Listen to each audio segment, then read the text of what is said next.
Okay, that's fixed. Desktop audio. Something weird. Oh my god, that's what happened. Sorry, guys.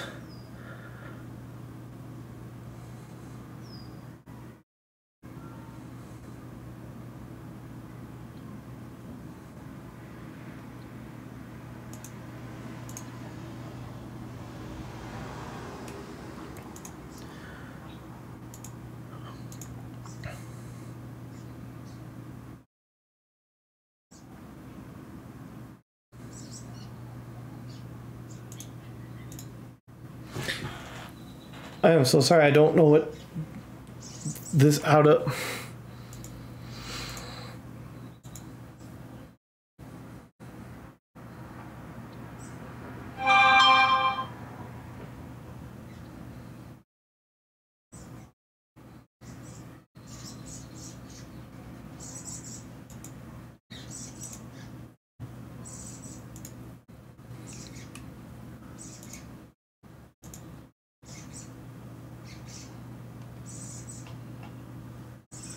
I'm so sorry. I have no idea why this is completely broken.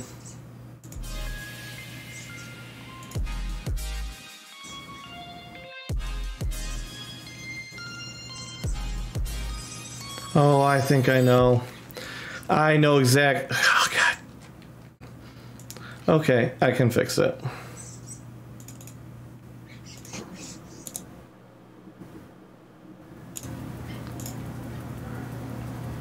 Yep. Got it. Sorry about that. So what happened today that I'll tell you about is I went to go and start making all these tokens for everything. And I was like, I'll do it on my laptop. And by doing it on my laptop, I can just chill on the couch. But I haven't used my laptop to stream anything in 6 months. And it uploaded its local files to the cloud. And when I went back to my desktop downloaded those files automatically and wiped out my entire setup this morning. Yeah, I was on the call with him when that happened. Okay, that's lovely. So there are, for anybody watching on Twitch, there's a reason that this has been off to such a rush start. I apologize. It's just great things. But now here we are. Everything's working. We've got our fancy new setup where you can see down below, if people talk, they light up. If people aren't here, they're a gray circle. So now you can actually know who the fuck is who. So we begin in the morning in the jail cells with Doggy and Cornwall in the youth cells. God, Howard and Voltaire are just pacing now. Jordy's doing his crack rocks.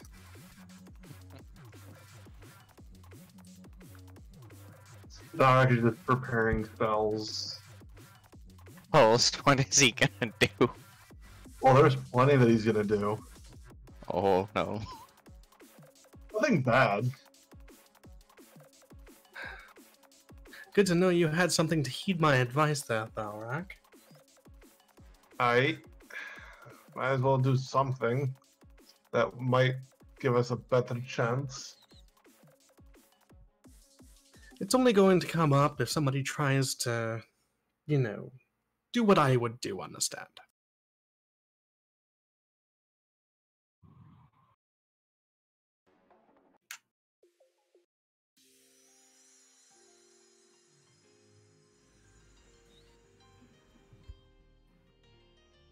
Alright, so as you're doing that, oh shit, testing audio and leaving it on, bad idea.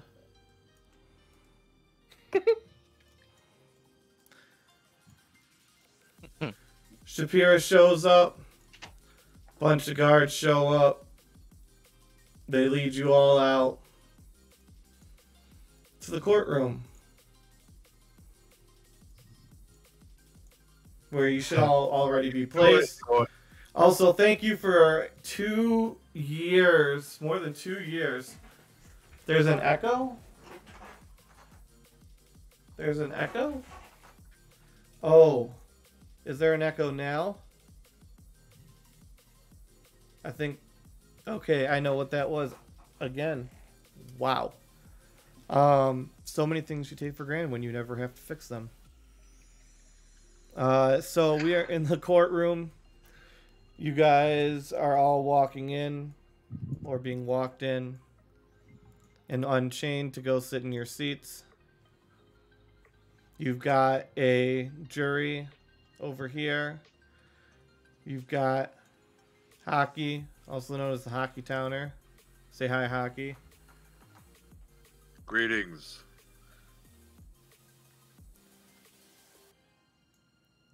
You've got Coral.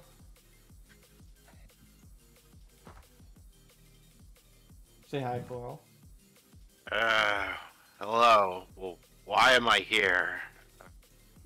For jurying. Right. Alright. You've got Harar, who is an NPC. You've got Maria, who is an NPC. You've got Rosario, who may or may not be an NPC, depending on if Callian is able to make it today. You've got Trevor Marin, who is the only human on the entire panel. You've got this old guy, Barator, sitting atop a throne, atop the stand, atop the map made by Kevin, Thalrak, Huz, however you choose to call him. Sam, who's going to be taking notes. And Marnia, the bailiff.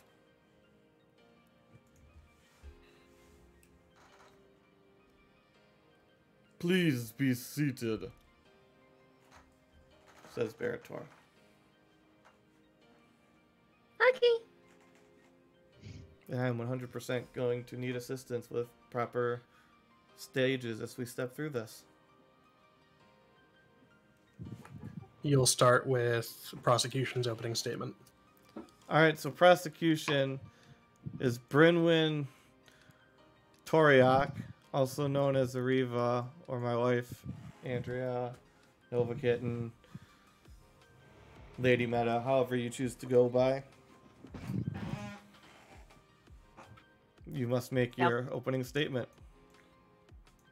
Right.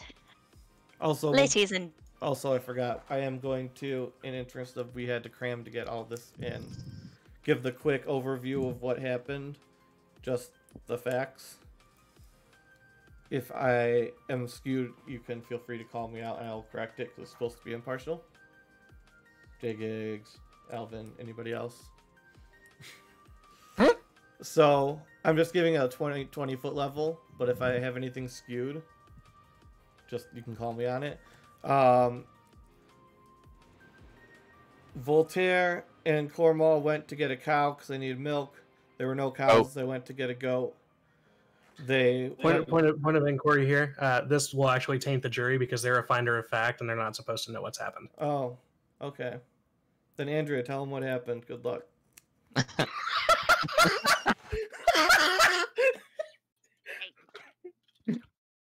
all right, ladies and gentlemen of the jury. Oh God, my name is Brynwyn Torlak, and it is my pleasure to represent the Kingdom of Moradin and to serve as prosecutor on this very important case. There are multiple defendants with multiple counts of charges in this case, so we are going to address each defendant and charge one by one. First, we have defendant Voltaire. In this matter, stole 2 goats from a poor merchant who was just trying to earn a living, selling goods and livestock to support his family. As such, defendant Voltaire has committed the felony of larceny. In order to prove a felony charge of larceny, we need to prove 5 prongs beyond a reasonable doubt. 1. That defendant Voltaire took the goat merchant's goats. 2. That the goats were taken without the goat merchant's consent. 3. That there was some movement of the goats by defendant Voltaire, or that at the time that the goats were taken, defendant Voltaire intended to permanently deprive the goat merchant of his goats. And 5. That the goats had a fair market value of more than 65 gold pieces. As will be proven during the duration of this trial, the fair market value of these 2 goats was 275 gold pieces. Count 2, in which defendant Voltaire is charged, is assaulting an officer performing his duties. To prove the charge of assaulting, battering, and obstructing an officer in the commission of his duties, we need to prove 4 prongs. 1. That defendant Voltaire assaulted, battered, and resisted a town guard. 2. That defendant Voltaire knew or had reason to know that the guards were officers of the city performing their lawful duties at the time, while they were wearing armor issued by the city of Dweeport, and with markings as such, and attempting to effectuate an arrest after the theft of 2 goats. 3. That the guards were making a lawful arrest and had issued lawful commands. And 4. That defendant Voltaire's actions caused the guards bodily injury requiring medical attention. As for defendants Thalrak, Jordiel, Elrid, and Cormaw, they are each charged with 1 count of assaulting, battering, and obstructing an officer performing his duties. As just explained, to prove this count, we need to establish that 1. That each defendant assaulted, batters, and resisted a town guard.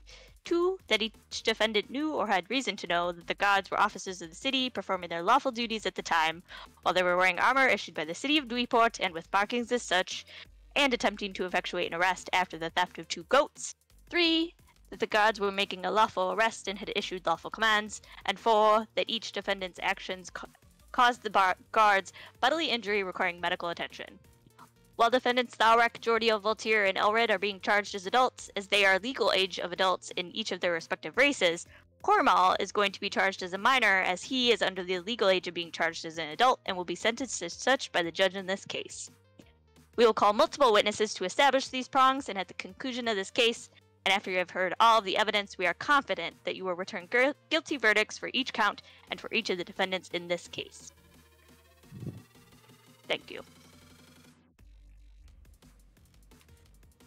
And Okay, out of character. Dear sweet fuck. yeah, that's what I was like, holy shit.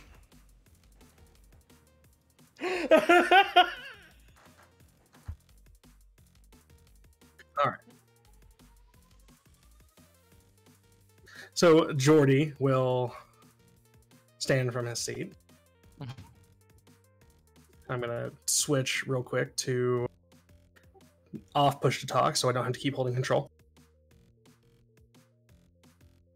Okay. Ladies and gentlemen of the jury, good morning. This case is fraught with prosecutorial and police misconduct. Now, the prosecution would have you believe that the defendants are nothing but immoral, lawless heathens who would dare defile the good names of the dwarves or their god Moradin. And they'll also tell you that they performed everything perfectly within the bounds of the law. But there's one thing I definitely want to raise attention to from my worthy opponent's opening statement. The crucial factor in assaulting an officer in performance of their duties is, one, knowing that they are a law enforcement officer, and two, that they are doing lawful business. They are within the bounds of their authority doing what their job is supposed to be. And that's certainly not the case here. Now, during this trial, we'll demonstrate that all of the assertions and attempts by the prosecution are just wholly frivolous and without merit. Now, let me first dispel the contention that the defendants are not but immoral, lawless heathens who would dare defile the good names of the dwarves and Moradin. Of the 5 defendants on trial, 2 of them are themselves dwarves, and not only are they both devout followers of Moradin, who dare not do anything that would bring dishonor upon his holy name, but one of them is a cleric who has been blessed by Moradin, who, in addition to being innocent of the crimes of which he is accused, attempted to help the city guard in exercising their duties. Now, during this trial, I ask of you to consider for yourselves, would Moradin grant his blessing upon an immoral man, or a man who would violate his laws? I submit to you that the answer to this question is no. Second, to the points of misconduct of the city guard, the defense will demonstrate that the defendant's rights have been violated from the outset of this encounter. The defense will show that this trial should not even be happening due to a few very important factors. First is racial discrimination against the aforementioned cleric blessed by Moradin. Second is attempted extortion by the city guard. Third is justifiable action taken in self-defense and defense of others. Fourth is prosecutorial misconduct in trying 3 defendants below the legal age of majority with the same severity of defendants who are adults. Now, the prosecution claims that only one of us is a minor, but she fails to acknowledge that the age of majority in the Kingdom of Moradin is 50 years, irrespective of our own races that have no bearing on the legal age of majority. 3 of us, including myself, are minors. And fifth is violations of our rights to due process, an impartial jury, and meaningful discovery. Now, the defendants who were aware that the city guard were law enforcement officers were attempting to prevent an unlawful arrest and extortion of a minor who is only 4 years old. And since the city guard were taking no lawful action, any hostile action toward them is justified as self-defense or defense of another. As to the defendants who were not present at the time the encounter began and arrived partway through, the city guard never identified themselves as being members of law enforcement, and there was no way for them to have the requisite mens rea to be guilty of crimes of which they are accused, as they were merely acting in defense of others who were under attack and outnumbered. So, ladies and gentlemen of the jury, after this evidence has been shown by the defense, you will not only be implored to, but it will be incumbent upon you as a moral imperative to either find the defendants not guilty or to declare this a mistrial and have the case thrown out because of the gross violations of our rights. I thank you.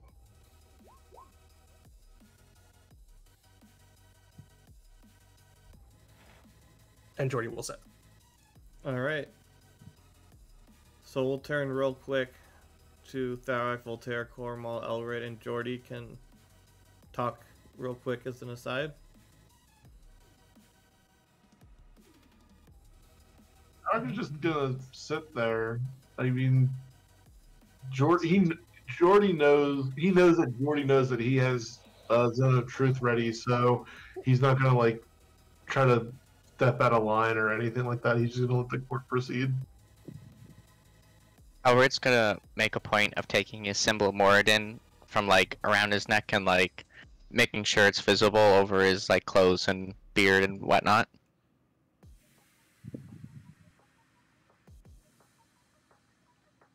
Anything from Cornwall?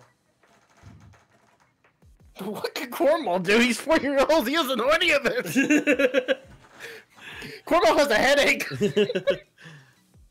And then over to the jurors.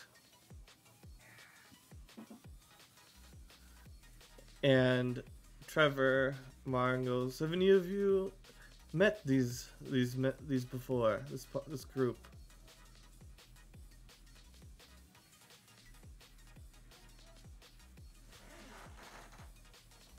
Har says no, as does Maria. What about Coral and Hockey? I've never seen the likes of them.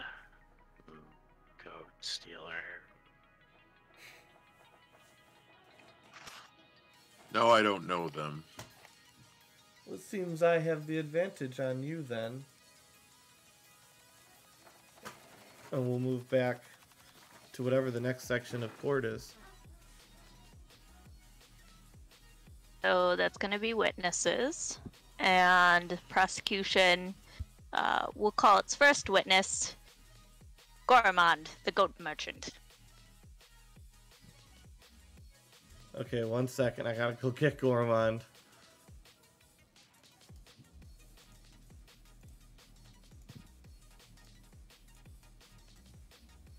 Goramond walks in and sits down on the stand. He's sworn in by dwarven terms, whatever that would amount to. And the court proceeds.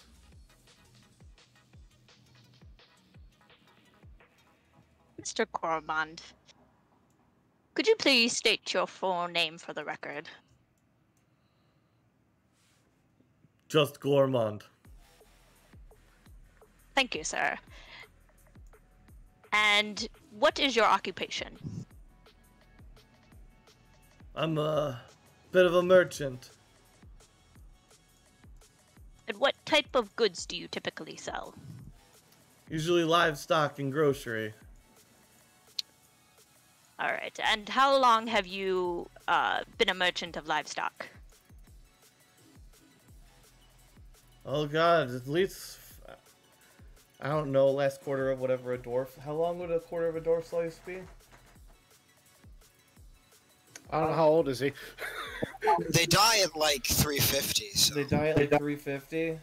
Yeah. So I feel like the last. Like they live like average. I think average death is like 350. They can live. Excuse me, longer Well, he though. says So he's been doing it for the last like 120, 125 years.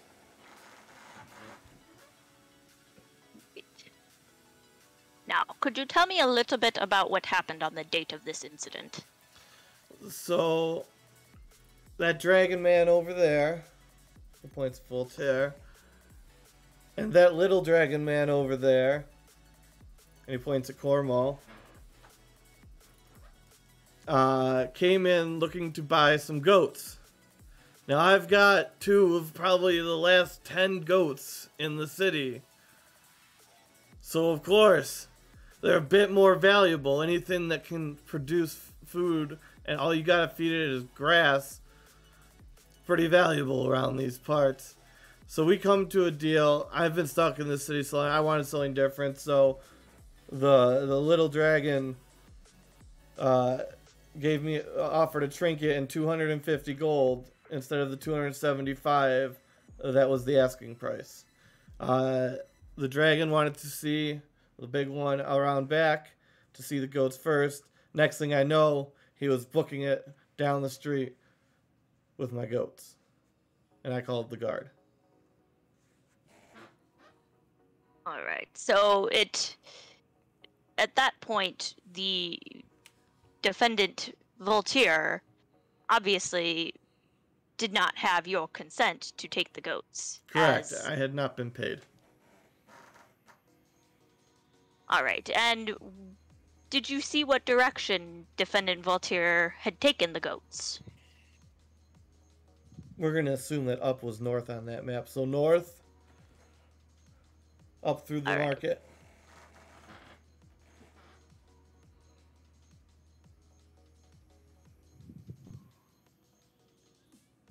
Now, sir, do you have a family at all? I do. Objection, relevance. Relevance? It has no bearing on the outcome of this case, whether or not the witness has a family, Your Honor. The question and any supposed answer should be stricken from the record.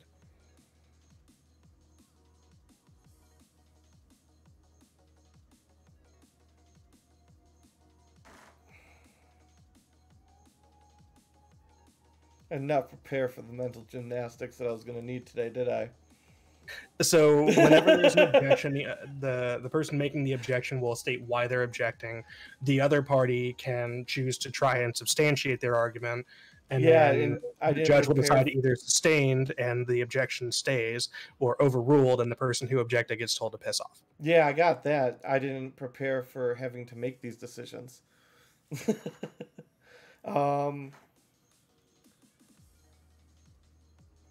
We'll say sustained. That's so stricken, Sam. So stricken, Sam. That was so unintentional. That was amazing. So stricken, Sam. All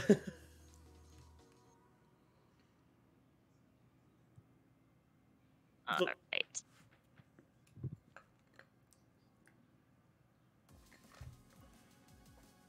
I will pass the witness at this time.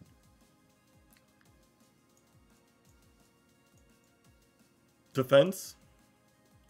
Your Honor, the defense has no questions at this time, but wishes to reserve its right to cross-examine the witness at a later moment in this trial.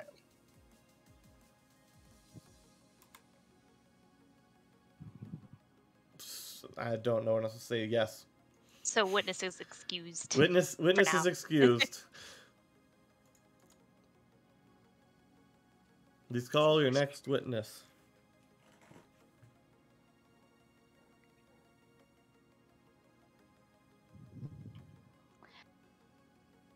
Prosecution calls the head of the Chamber of Commerce. What is that person's name? Is it Diggett? I don't know. You have notes. You didn't tell me. Shit, I'm pretty sure Yes, it's he Diggett. did. He posted it. Wow, we're married. I see how it is. I'm just telling truths. I see how it is. You really didn't, though. I did. I swear I did. I don't think you did. I think you did. I'm pretty sure I did. Clearly, he's supposed to remind you that you're the mind reader of the couple and that you're supposed to automatically know everything he knows, being the wife. Oh, he wishes. He wishes. I put them all. I put them in there. Diggett, head of commerce. It is in the group chat. I literally said that like a minute and a half I know, ago. she didn't believe you, apparently. I'm just going to show it on screen. There we go. Oh my goodness. Okay. Diggett Whatever. comes to the stand.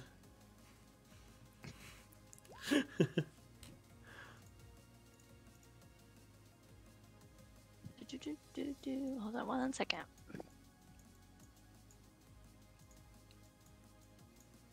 Diggett swears, gets sworn in by dwarf terms, and sits down at the witness stand. All right. Mr. Diggett, could you state your full name for the record, please? It's Mrs. Diggett. Mrs. Diggett. Could you state your full name for the record, please? We already have racial discrimination. In this Mrs. case, Diggett. Your Honor, we don't need gender discrimination as well. And it's just Diggett. All right. Miss Diggett. That What is wasn't your planned either. What is your occupation? I am the head of the Chamber of Commerce. Right. And how long have you been the head of the Chamber of Commerce? Oh, for the last 250 years. And as the Chamber of Commerce, or the head of the Chamber of Commerce, what is your typical job duties? Setting tax rates, enforcing import-export bans, It used to be, bookkeeping for the abundant trade we had until the dwarves up in the Citadel of Morden just declared we ain't trading with anybody anymore and kicked us all out.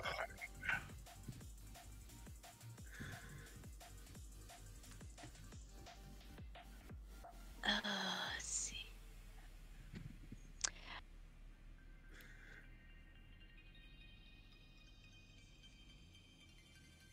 And would you be able to establish what the fair market value of a goat is in the city of Dweeport?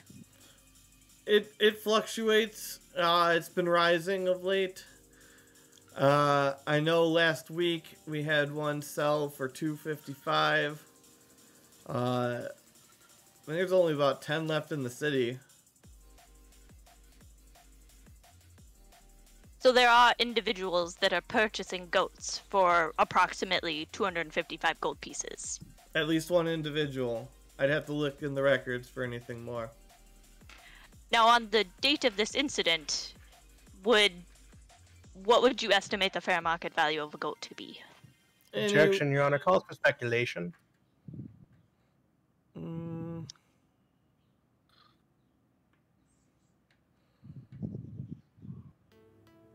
I'll say sustained.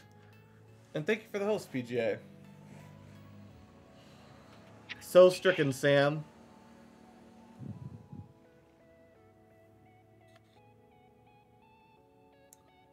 Moss makes it difficult without exhibits.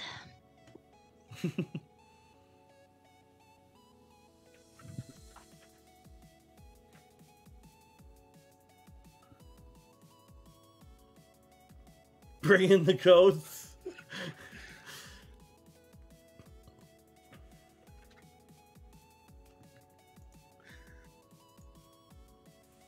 Yo, right. thank you, PGA, for a 41-month sub. Go ahead. Prosecution will pass the witness. Mrs. Diggett, thank you for taking the time today. I know you're under subpoena, so you don't really have much of a choice, but either way, I appreciate you taking the time. Can you answer me just a couple of simple questions? The first is, you said you handle tax rates and things like that. What exactly is the tax rate on a goat? 10% as in all other livestock and goods, living goods. 10%, okay. Now, is that taken out of the sale price, or is that in addition to the sale price? The seller pays the fees. I see. And it's perfectly understandable for someone to raise prices to cover the cost of taxes. That's how we get inflation. So let me ask you this. In all your years dealing with taxes, have you ever seen inflation at a rate of 27,500%? Because a goat normally costs 1 gold piece, and here you are saying that they sell for 275. That is correct. I would say it's less an issue of inflation and more an issue of complete lack of supply and insane demand. There's not a lot that we can grow in and around Dweeport. And goats, I mean, you can grow crabgrass anywhere. So a goat, which you can feed crabgrass and get food, cheese, milk, etc., has a lot of value here. I see.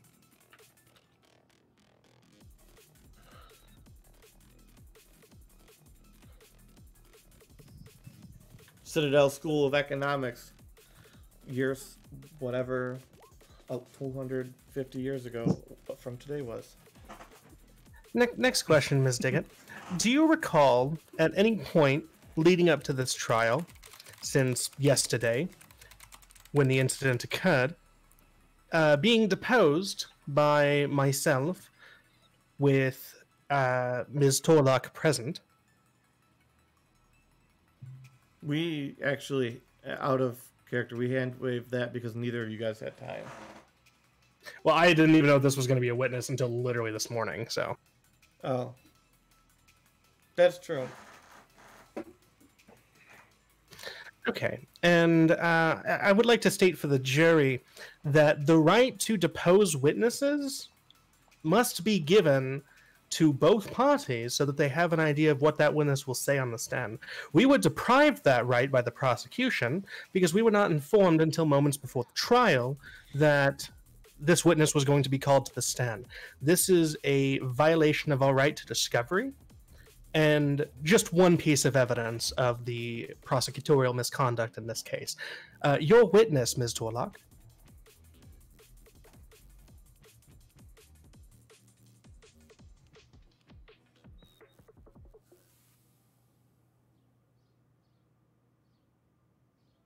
Andrea. Yep. 1 second. Out of that's been being out because she was added last minute, but the others were both vetted. The others were both sides vetted, in theory.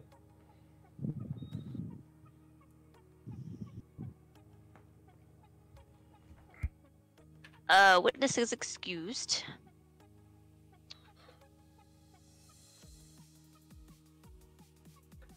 The prosecution calls it Archibald the Dweport guard captain. Oh boy.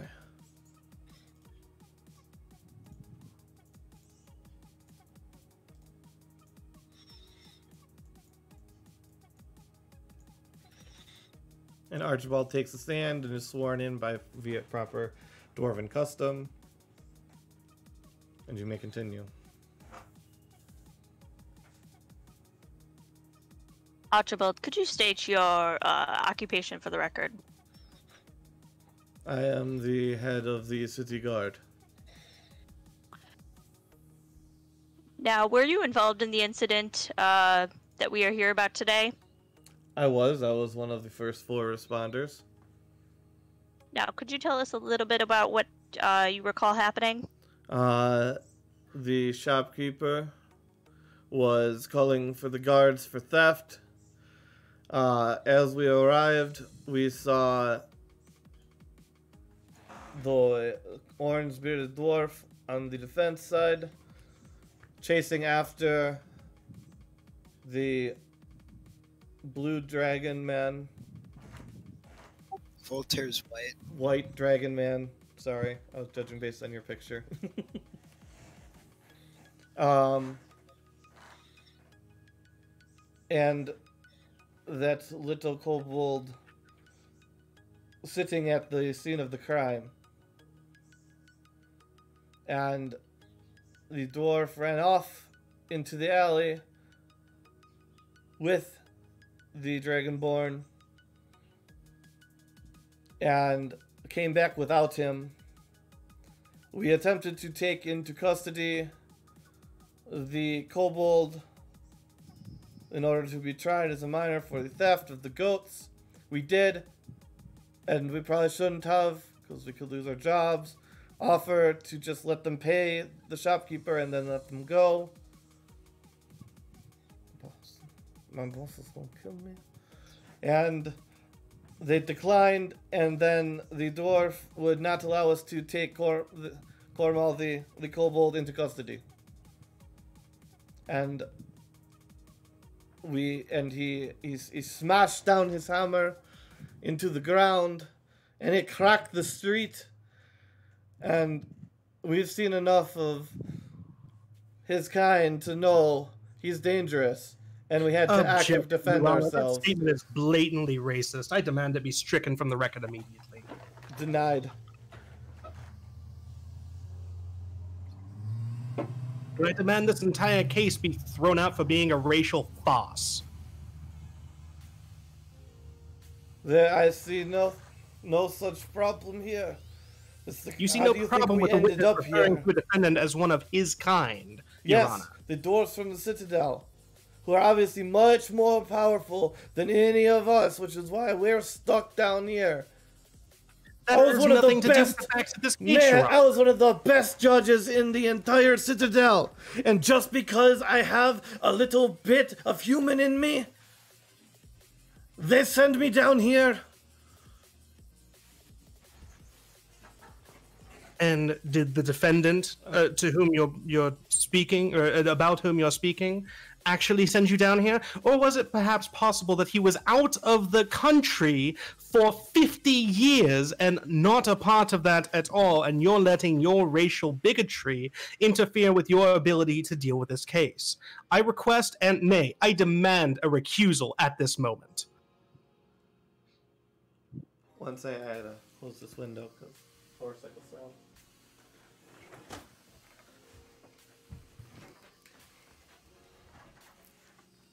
He says, "Elf, you sit down, or I'll hold you in contempt."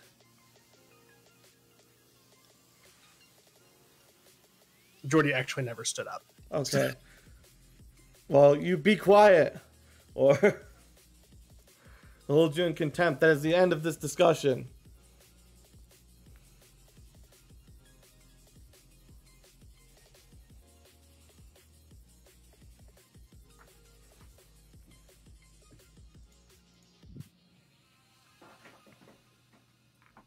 Continue.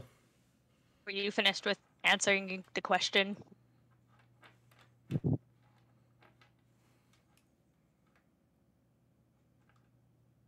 What question were we on? I think Archibald needs to finish his testimony. Yeah, Archibald is working on his testimony, Meta. It's on you. Okay. Well, Sorry, that went. Yeah. So where were we at with my retelling? He was making racial epithets about Thalrak in the story. Yes. So he slammed his hammer down, and then we had to attack in order to defend ourselves before the city watch arrived, and they laid down their arms, and we brought them to prison.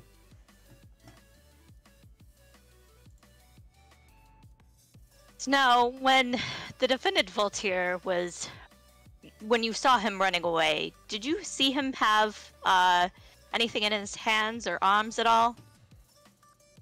The Dragonborn had 2 goats. All right, and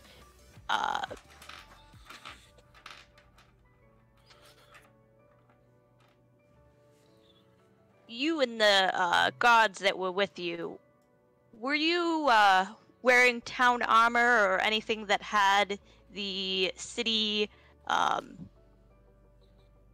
markings on it? Yes, in the standard armor. Now, is that standard armor something that all the town guard wear? Unless you want to get written up, yes.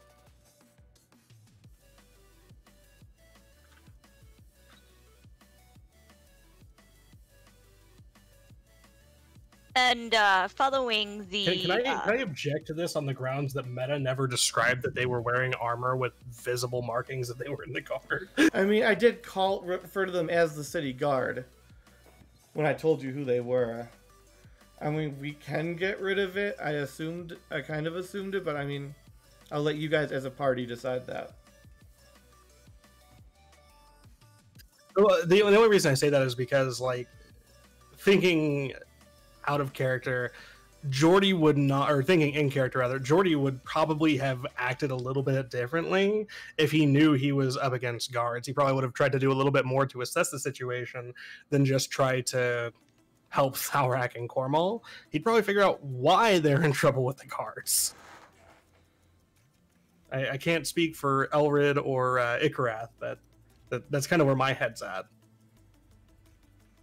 Elrid wouldn't have cared. He would have just gone in fighting, whether they were guards or not.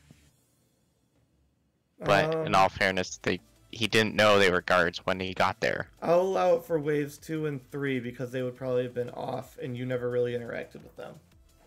Okay. Yeah, it was the final wave. So wave 1 would be, the first 4 would be so marked. How big were the markings on their armor? Well, I'll deal with the defense. I appreciate it. That's going to be my next question. Yep. Glad I like where your head's at, though. Go ahead. All right, and following the fight that happened with the defendants, is there any were any of the guards, or did you require any medical attention? Several had to report to the healer after having been battered and knocked out. And I will pass the witness.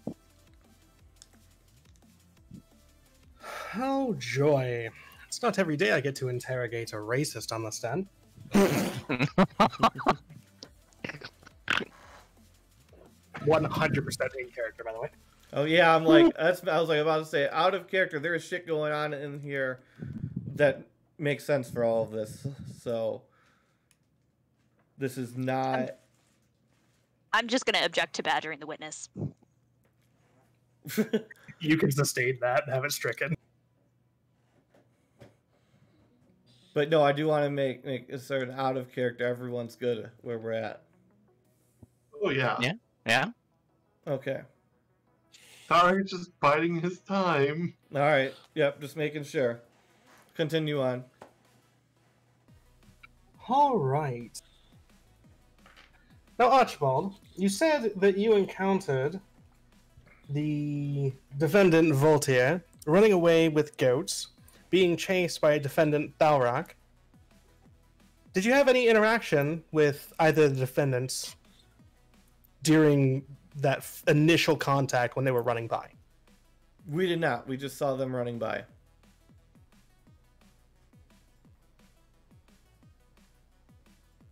I see.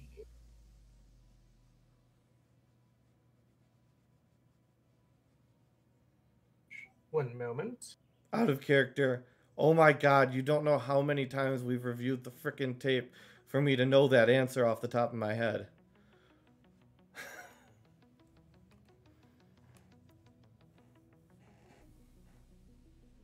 And could you tell why defendant Thalrak was chasing defendant Voltaire? We could not. He was running away with the goats. The kobold was back by the garden, and the dwarf who came out of, where was it you came out of, Thalrak? I was in one of the other shop areas. Like I literally came down the street. What were you buying though? Oh no, because that was when I was looking for the wagon. Oh yes, he came from the wagon merchant stall and started booking it after Voltaire.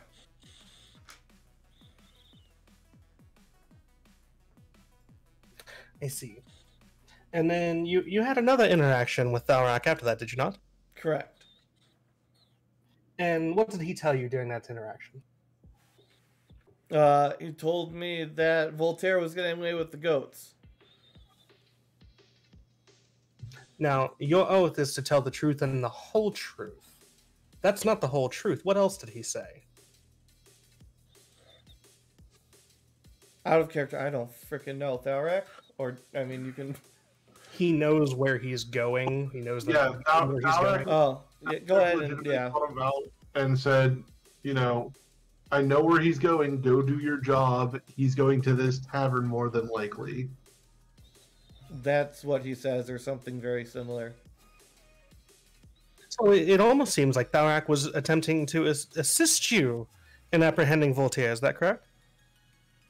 Correct, but it seemed a lot easier to apprehend the small one, and obviously his uncle, perhaps, would come back for him, which is, it turned out, he did. So you've made a couple of assumptions here that I want to address. The first is that these two are related. Defendant Voltaire and Defendant Kwama are not at all related. Just for yours and for the jury's information. Second, you're going to have to walk me through the logic here, because it sounds to me, and I imagine the jury is hearing the same thing that I am, but it sounds to me that you just told us that you didn't do your job, which you were hired by the city to do, because it would be simpler to arrest a 4-year-old who did nothing wrong rather than do your job and follow up on a tip provided by an upstanding cleric of Moradin about somebody who you did know had committed a crime. Am I hearing everything you're saying correctly? Yes. And was that about the time that you made a racially bigoted comment towards Defendant Thalrak? Depends on your definition. Did you say, and I quote, "Purebloods are all the same"? Yep. And you don't see that as racially bigoted towards different kinds of dwarves than different to yourself? I feel like we're just looking out for ourselves. Everybody knows they're gonna wallop on us whenever they get the chance. Objection, Your Honor, that has nothing to do with this case, once again.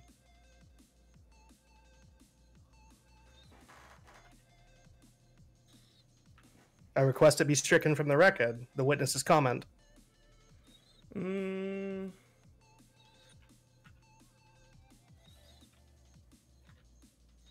Sam's so stricken, Archibald. And he says no instead. I see. So you don't see something that's clearly racist as racist. All right, moving on. Now, when you had decided to arrest the child, did you give any kind of condition on his apprehension?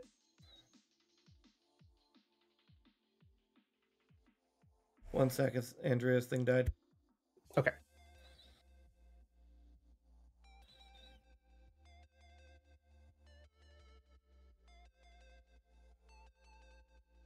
She forgot to plug in the power cord and the surface died.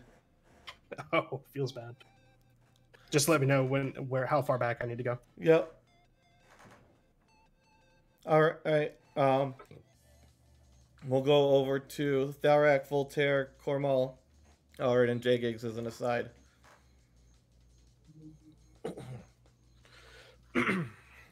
Alright, trying not to do an outburst right now, or just suddenly cast Zone of Truth out of turn.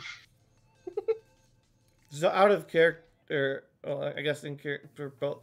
Either way, Zone of Truth are an allowable thing in a court case, as long as you announce what you're doing. Yeah, like that's like he doesn't want to speak out of turn though, and Waiting for a lie before I ask that it be cast. yeah, especially since like Jordy asked him to prepare it, and Jordy's the one that's basically leading the defense, quite literally. He's letting Jordy basically signal to him when to cast it, because he's pretty sure Jordy will signal him.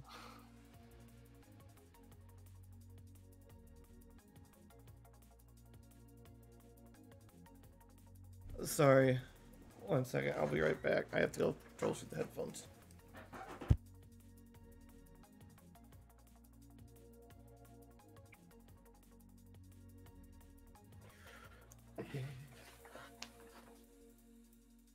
Alright, while they're gone, sweet hell. Yeah. I ain't too happy with the racist bits going on. I'm calling him out on it. Oh yeah, but I'm pretty sure at this point he agrees. So it's not going to really do much to object to it. Raising the objection is Right. important so that the jury can see the objection being raised. Oh yeah.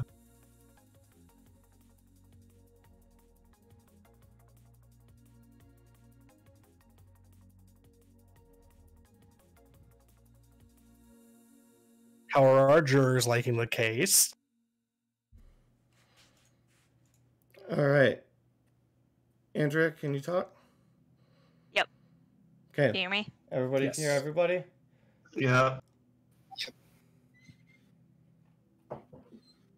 Can she hear us is the question. Yeah, can you hear I us? can hear you. I can. And to confirm again for Now I can. myself, because some people understand, we are all good out of character. Yes. Cool. This is super enjoyable. I don't know if that's sarcastic or not. Riley, Oh, it's Yeah. not. Yeah. make What sure to was look that, at Doji? Roll20 chat. I keep saying things to you. What was that, Goji? Oh, that was not sarcastic. Okay, just making sure. Yeah, Voltaire's probably enjoying Thalrak being on the blunt end of the insult stick right now. Yeah, I was making sure because this is pushing the outskirts of what I have skills of as a DM. So continue. So you guys can leave your aside. Back. Andrea, what was the last line of questioning you heard? Oh my god, I can't even fucking remember at this point. Just continue. I'm sure it's fine. Okay. Yeah.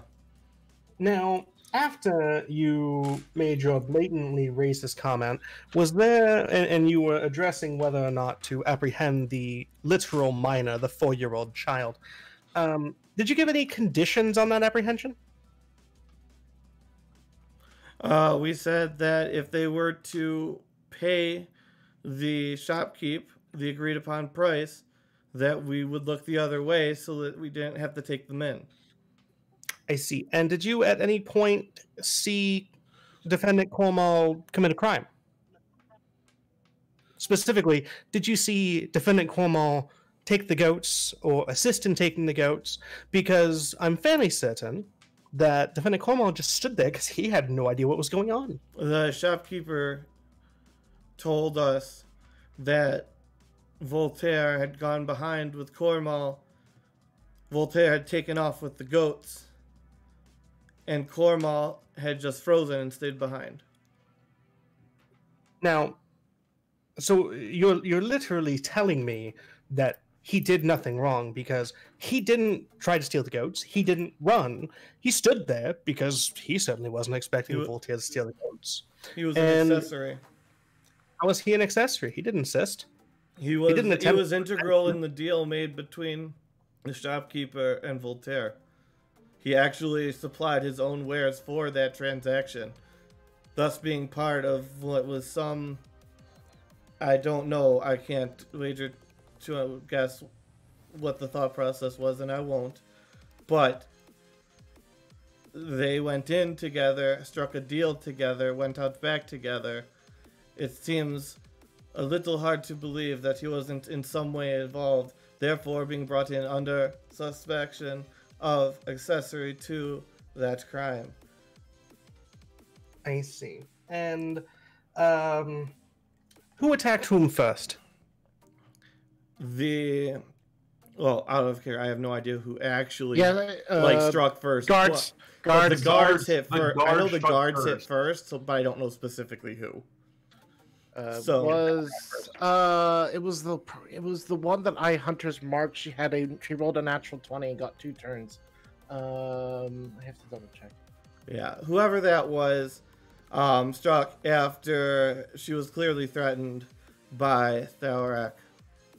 Clearly threatened. Please describe this threat to me. He slammed his warhammer into the ground and cracked the pavement beneath it, and told us that he would not let us take the child in, which is our sworn duty. He cracked the city street with a hammer. If that isn't threatening, I don't know what is. I have no control of anybody's accents, do I? Right. Now, you see, ladies and gentlemen of the jury, I want to bring to your attention another violation of the defendant's rights here. We were not given an opportunity to be released on bail to obtain evidence of our own, so I have no idea whether or not the ground was cracked. But even if the ground were cracked, I don't see that as being a threat. I merely give this to you so that you know that our due process rights have been violated. Once again, that should wholly invalidate this case. But more importantly, you have a god who admittedly is trying to apprehend a minor who had no reason to suspect that somebody was going to steal the goats, that he was assisting purchase, based on the fact that he tried to barter a transaction to include trading in addition to gold. And when they attempted to arrest him for the crime of existing, the cleric of Moradin, sworn to uphold his laws, tried to prevent the god from unlawfully detaining the minor child at the age of 4. And they didn't like that a pureblood was doing that, so they attacked him, and he defended himself. Your witness, Ms. Tulrock.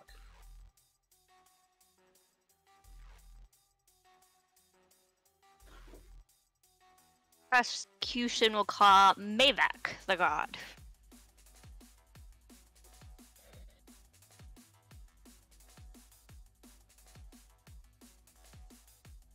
God, which one was Mavic? One of the guards, I'm pretty sure.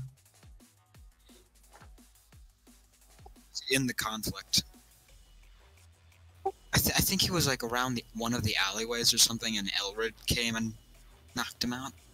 No, I think he was originally there in the courtyard. Yeah, he was. He was fighting. Sorry, I was on mute. He was one of the first 4.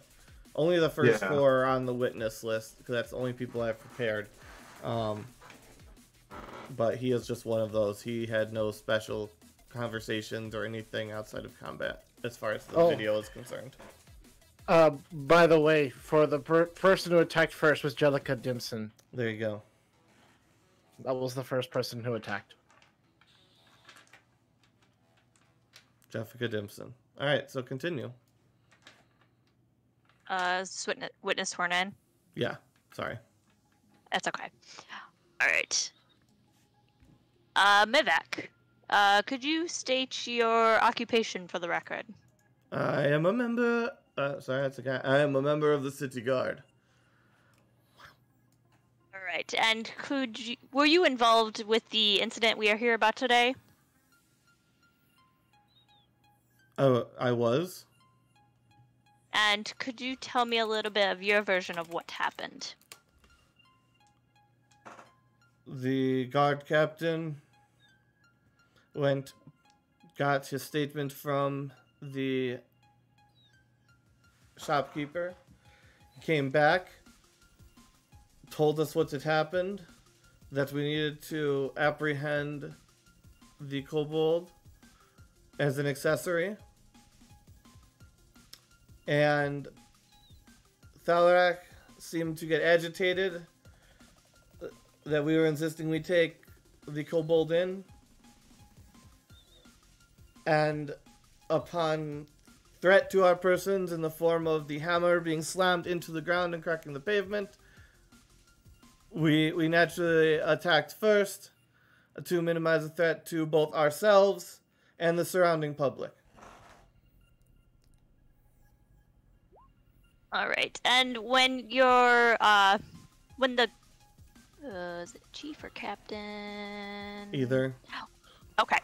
When the captain discussed with you about apprehending Cormal, did he mention anything about having any probable cause to believe that Cormal was an accomplice, or had he mentioned if he had any information as to why Cormal was involved?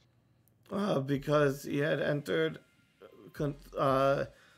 made a deal with the shopkeeper with Voltaire, and apparently I am pronouncing Cormal's name wrong. No, you keep calling me an accessory. Oh, I get it now. Sorry. Wow, I'm around. And he had struck a deal with the shopkeeper, and they went out around back together before Voltaire made off with the goats. And were you injured after this fight had taken place? I'm pretty sure he was knocked out. So I'm gonna go with yes. I was knocked unconscious and beaten and bruised. I had to go to the city healer to have my wounds restored. All right, and I will pass this witness. Mavik, were you hit before or after you had struck Thalrak?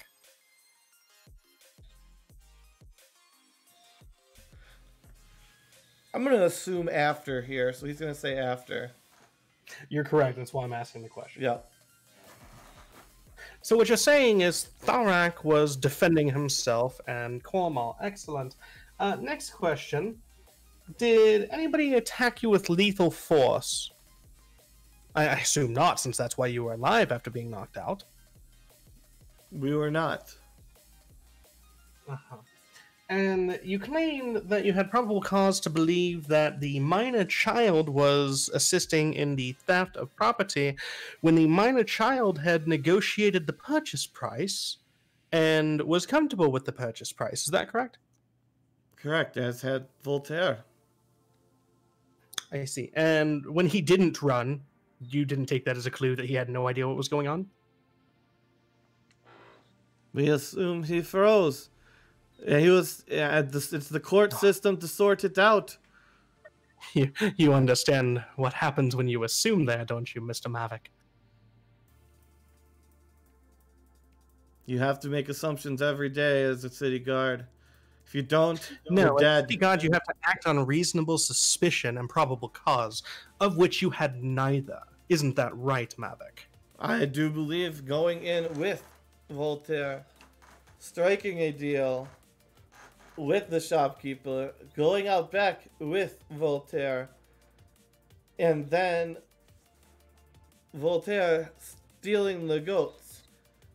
They were clearly working together in some capacity to strike a three-way deal with this shopkeeper, enough to have reasonable suspicion to bring him in as an accessory. Reasonable suspicion only gives you the right to detain. Probable cause is required to arrest. Or have you forgotten that about your job duties as well, Mr. Mavic? I'm not the guard captain. I don't know. You're I a leave member that of the to city him, guard. not me. As a member of the city guard, you are bound by those same rules. I'm sorry, not every one of us is as smart as you, elves. Am I sensing some racial hostility from you as well? Well, you've been killing us for the last couple hundred years.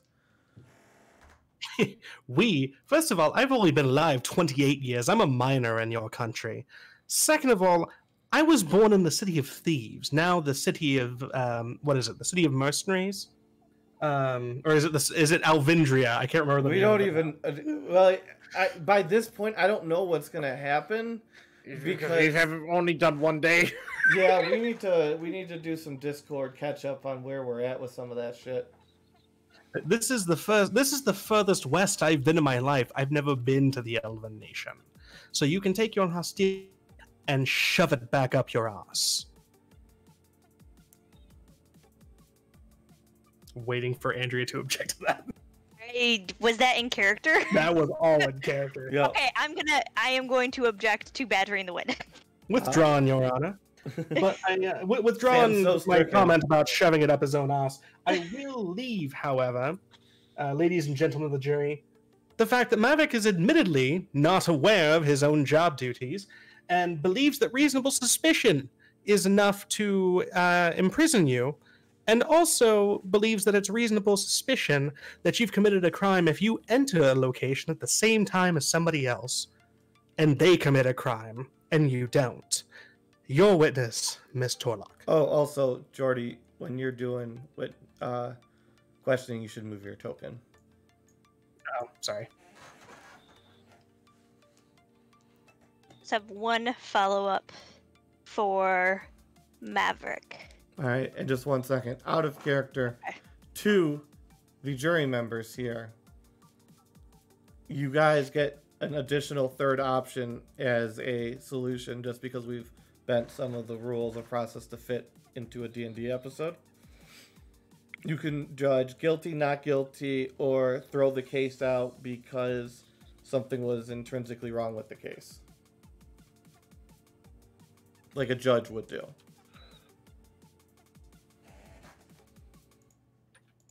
And back to Andrea. Maverick, now, did you feel threatened at all when Thalric smashed his hammer against the ground? Objection asked and answered. You dealt with that in direct examination. Did she, or did she do that to the other one? He flat out said that he felt threatened, so that's already been answered. Oh. I'll withdraw. And I will release this witness. Okay. And then we'll do a quick aside with the jury. Do Hockey or Coral have anything to discuss?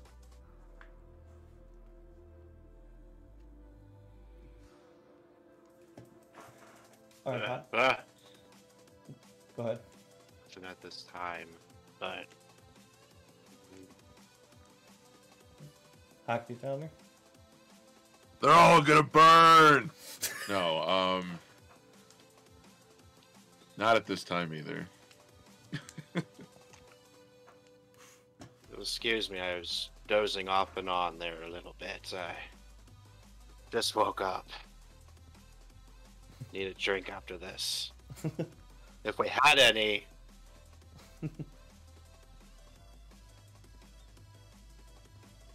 Voltaire, wasn't there some kind of drink?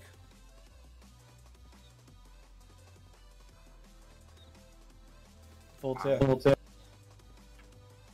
What? He's not here, is he? Voltaire? Do you mean like, what do you mean by that? You were talking about something. I thought it was a drink. I could be wrong. No, there's like, I made it so the judge has. No, no. It was a Billy Mandy meme. Oh. No, it was nachos because you guys do have nachos. Yeah. You guys do have nachos. Nachos. Beg your pardon. There's nachos for free for the jury. Not a cold stout, but it will do. All right, and back to the court trial. I think we're on the next witness.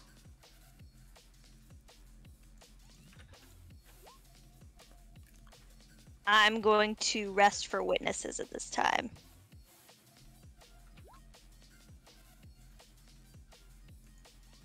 One second. Yep.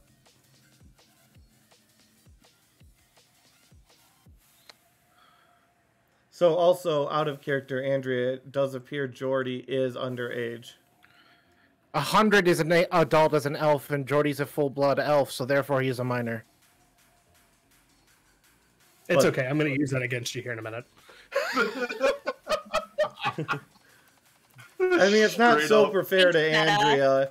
Yeah, it's not super fair to you because I'm the one who's made all these mistakes to the DM and you're paying for it, but... So it's actually even funnier than that because technically the player's handbook says that elves, they physically mature at the same rate of humans, but they live to be much longer. And they are adults when they declare themselves adults, which usually is around 100. That's correct, yeah. There you go. Okay, let me look at my witness list.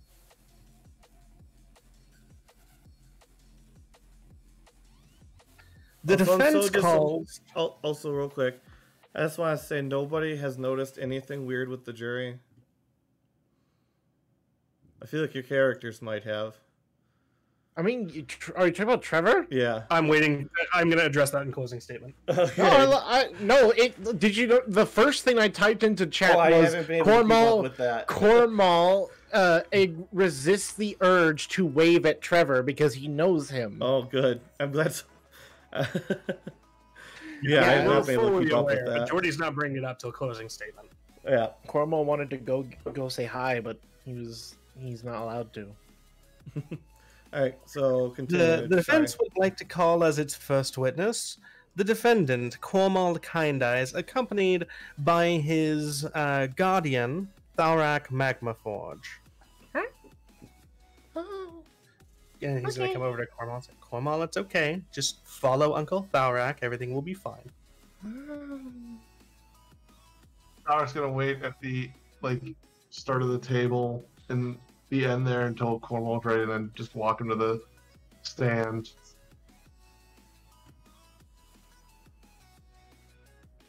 All All right. And then he looks at Jordy and goes, like, he looks at Jordy as a, like, or the judge, do they want him inside the witness box or outside as the guardian? We're gonna say inside. Okay. That's just a guess. And he No, that's swears fine. Cornwall in.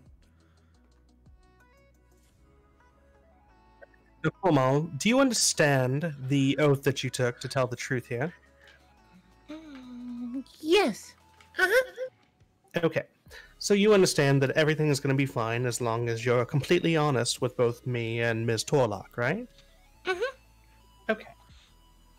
Now, can you tell me why you went to the market yesterday? So we got something that tastes good and it needs milk. So we needed an animal that makes milk. And I don't have cows, so we went to go get goats. I see. And so that's how you ended up at the market with Voltaire. Now, when you got to the market, can you explain how you negotiated the price of the goats? Well, Uncle Voltaire didn't like the number that was said, and so he was saying, "Do you have anything for trade?" And originally he wanted to give Petunia, but I'm not giving her away. But I offered one of my little wooden figurines that I make, and he took the deal, so I gave him it. Isn't that nice? Now, what happened after you actually saw the goats? Well, we were looking at them, and Voltaire said, "Run when I do," and I was like, "What?" And then he took off. So you weren't, just to be clear, you had no idea he was going to take the goats and run, did you? I don't know why. I don't know why he did it. And that's fine. I'm not asking if you knew. I'm just saying you didn't know that he was going to, correct? I didn't know. No. Okay. And he didn't say anything to you on the way to the market or before you left for the market? I don't know how much goats are. I usually just see them in the wild. So I guess it was something about the gold. I see. Now why... Voltaire told you to run. Why didn't you run? I get in trouble when I run. The guards don't like me in other towns. So I always be very calm. And just, if they say come here, I go there. If they tell me to leave, I leave. So I don't run around very often. Do you think what Voltaire did was wrong? You shouldn't take anything. Do you think you did anything wrong? I mean, I didn't want to attack people, but I did, and I thought that was wrong, but beyond that, no. But you only attacked people who attacked you first, right? Yeah. And you didn't try to kill anybody, right? So So I you don't were just kill people, that's why I got thrown out. So you were just defending yourself then? Yeah. I see. Cornwall, thank you for your honesty and candor. Ms. Torlock, this is your witness, and please keep in mind that he is a minor. Thank you, Jordy. Also, if I ever forget to move her and anybody in this chat notices it, please let me know. Okay. All right.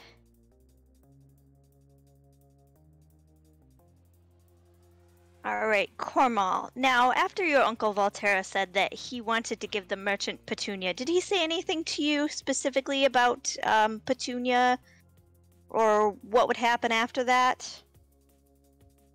Then I get her back. But it's not fair to give, I don't want to hurt her feelings, but she doesn't exist for very long.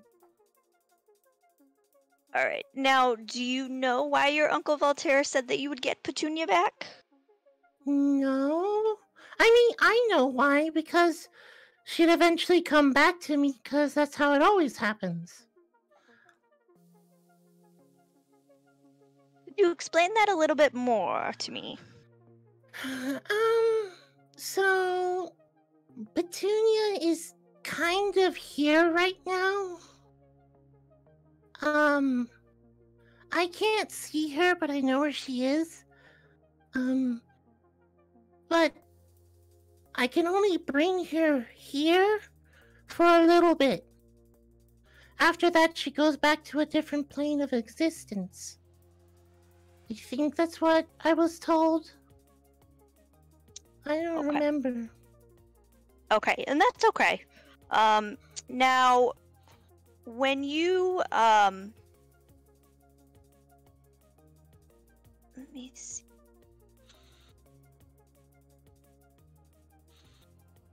One second. Also, it's mean to give something to someone who doesn't get to keep it, so I wasn't gonna do that.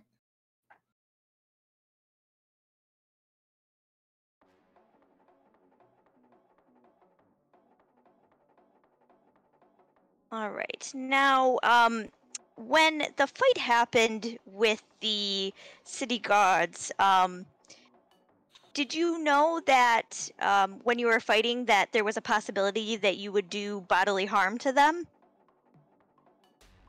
I mean, anytime you attack anybody, you can hurt them. But it's,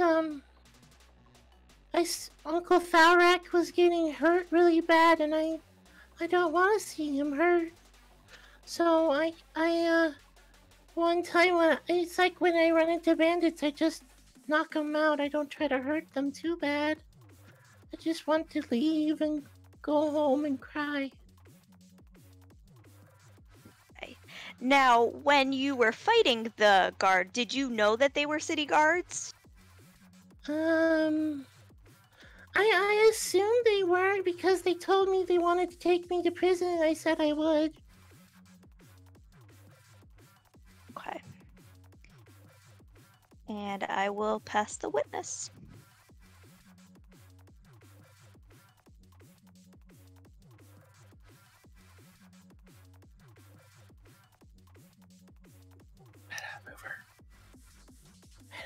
Oh. Sorry. I was giving jury instructions. Como, I have another question for you.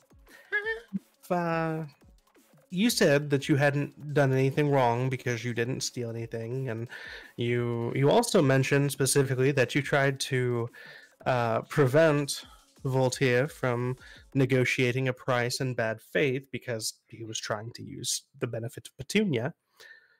If you did all of that trying to be fair with the merchant, and you didn't try to steal from the merchant, and you didn't try to run when Voltaire ran, why would you agree to go to jail? People don't like me. It's because I'm a kobold. And problems seem to go away when guards feel more safe when I'm locked behind bars when I'm in a town. They think I can't do anything. You weren't agreeing to go to jail because you did anything wrong. You were agreeing to go to jail just to make sure that nobody got hurt, right? Yeah. Oh, witness, Miss Torlock? I have no more questions. Cornwall may be dismissed, but my next witness is going to be Mr. Thalrak Magmaforge, so he may stay at the stand. Thalrak is going to get out of the way and let Cornwall through and gently pat him on the back and go, "You did good, lad. You did good."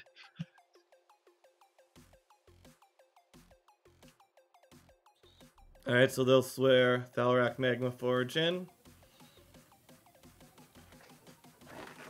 And you may proceed.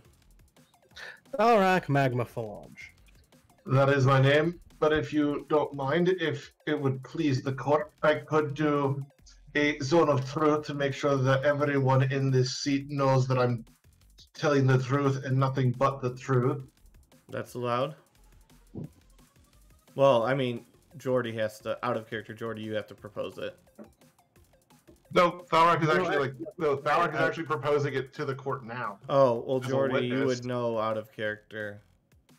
Your Honor, I'm actually not opposed to this at all, because since you and the guard captain seem to think that he's a bad person simply because he has a slightly different bloodline from you, this might dispel some illusions about whether or not he's being forthright with you. We will allow the use.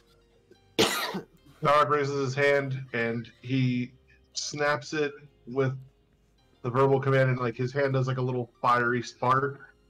Sam, But I'm gonna cast it.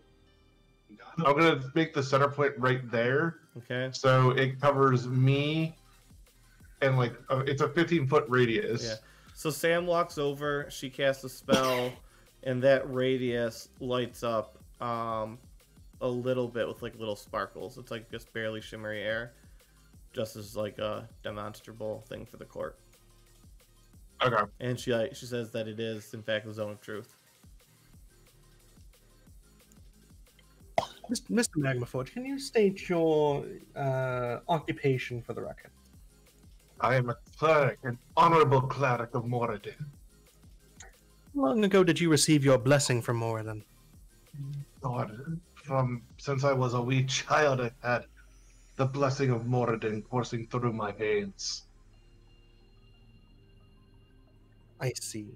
And from your scripture study and understanding of the gods, are you aware of Moradin ever giving a blessing to someone of ill repute?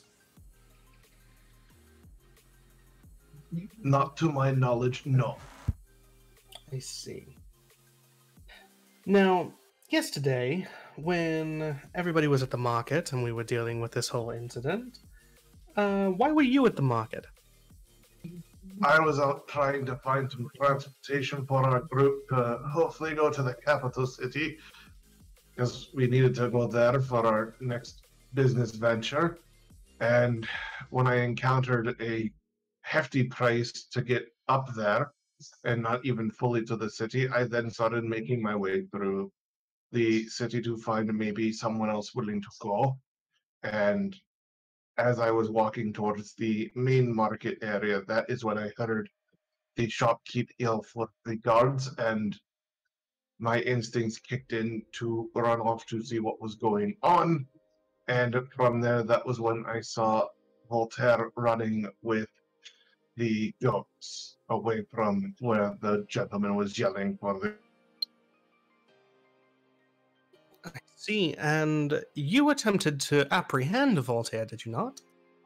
Correct. I quickly casted Hold Person on him and wanted to hold for a brief time. However, as I approached him and tried to convince him to go return the goats... Now, just to pause you one brief moment, Mr. Magmaforge. For those in the courtroom who may not be as familiar with magic as you and I, you said you cast Hold Person. Can you explain what Hold Person is? Person is a spell that if the I shouldn't say victim, if the target of the spell is, well, also that is not 15 feet. I don't know what scale this map is on. 15-foot diameter, not a 15-foot radius. That needs to be twice as big, man. Yeah.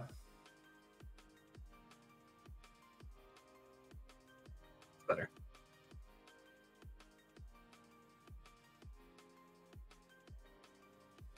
Anyway, you were saying.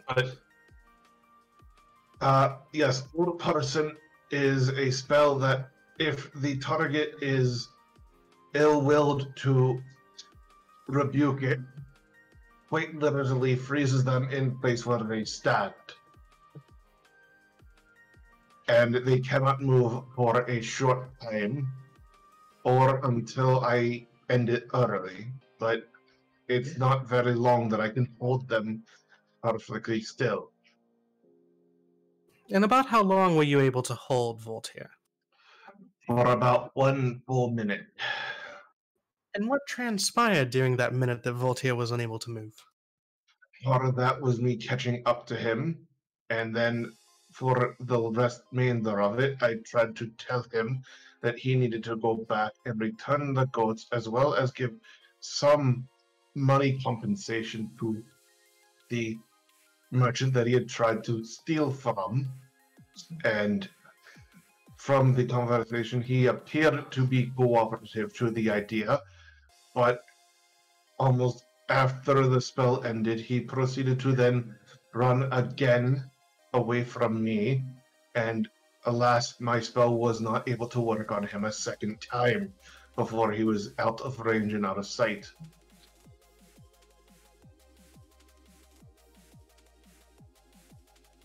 Let's see. So you not only went above and beyond in following your obligations as a cleric of Moradin, but you also attempted to do the god's job for them. Is that how I'm understanding this correctly?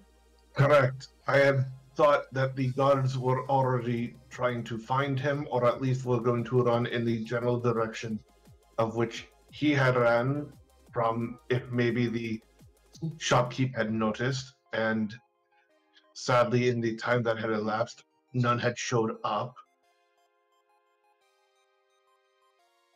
So the gods were just fully derelict in their duties then.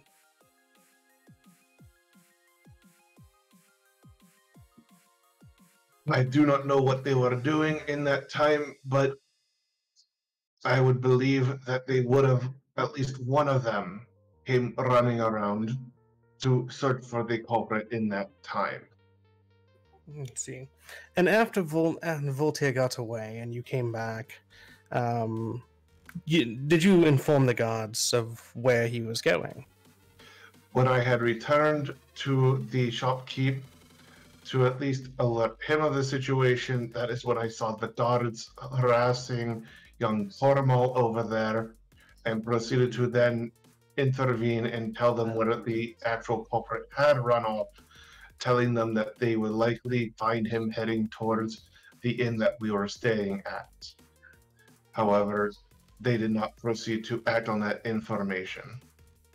You're right, they proceeded to try and extort a 4-year-old child under threat of imprisonment for a crime he did not commit. Is that correct? Correct. They threatened him and myself with extortion, saying that we could either pay the price of the goats or young Pormal was going to go to jail. Extortion, I see. And as a lawful cleric of Moradin, can you tell me, is it a lawful activity to extort a 4-year-old child? No, especially one that is innocent and had committed no crimes. The young lad had stayed put, knowing that what Voltaire had done was absolutely in the wrong, in my opinion. Since there was no lawful activity, then they were not acting in their official capacity, correct? Well, that's a question for the jury. Bear that in mind, though. The elements that Ms. Torlock herself said that she needs to prove include that they were acting in their lawful capacity. And the testimony just given is evident that they did not. Now, moving on here, Thalrak, what happened? What did you do when they told you that they were going to extort this 4-year-old child? I proceeded to slightly put myself between them and Cormal for the sake of keeping them off of him for his protection, and I proceeded to alert them that they need to go hunt the actual culprit, reinforcing the statement numerous times that the culprit had run off to the tavern at which we had been staying at, and numerous times they continued to ignore the fact that I was giving them vital information to find the culprit. One quick sec. Somebody's here. I will be right back.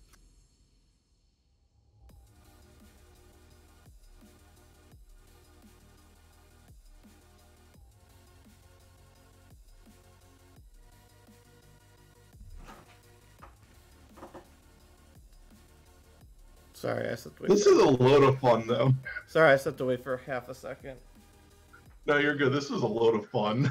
I'm glad. Everyone enjoying it? So, Corey, when you set up D&D, did you ever think you'd have a day in court? No. Oh, I love this so much, but it is pretty incriminating towards Voltaire. Oh, Oh, it absolutely is. yeah. He's just like throwing Voltaire under the bus. Let's be honest. Alric has been throwing Voltaire under the bus since the beginning of this whole situation, so to speak. Yeah. Like, he gave him an out. Voltaire ignored it, and now he's like, okay, this is the result. All right. Sorry. So, yeah, go ahead, continue. He had to Jordy stepped away for a second. Yeah, he stepped away for a second, that's all. Oh, Jordy. Yeah, he had to step away for a second. He said he'd be right back. I'm just going to take this moment again to say to people who are watching, and if you guys go back and watch it later, I am so happy with how it turned out. Yeah, no, dude, the new overlay is awesome. As someone has auditory processing disorder, it's a huge help for someone like me, so you did a really good job putting it together and linking everything up and getting it to work properly. Thank you. Yeah, and you've been watching for forever, so it must have been really difficult. Yeah, it would be a matter of me really focusing and trying to concentrate on talking at each given point, so this is a really big help, so... Awesome. Yeah, it's definitely going to make the stream a lot more streamlined, if you will. But no, okay, I'm done. Yeah, no, thanks so much. Thank you so much, Coral. Absolutely. And where were we? Yeah, it's on you. Were we in the line of questioning? Anyone? Tharak, you still here? Yeah, I'm still here. Leave off. Basically telling that that after they tried to extort us, I stepped between them and Cornwall and kept informing them that they should go to the tavern, and reiterated that multiple times so that way they could go find the actual culprit. I see, and that's when they racially discriminated against you, is it not? They called me a pureblood, but I've been away for so long, I don't know what that means. See, and how long ago did you leave the Dwarven Citadel? 40 years. 44 years. It's almost as if you couldn't be the cause of any of the strife of these people who've been racially discriminating against you, including the judge. But I don't know what's happened in the 40 years I've been gone.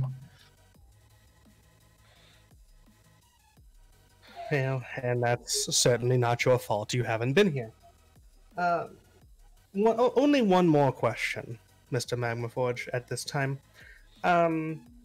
Who attacked first? You or the guards? The guards. See, thank you. Ms. Torlock, it is your witness. All right. Now, Thalrak,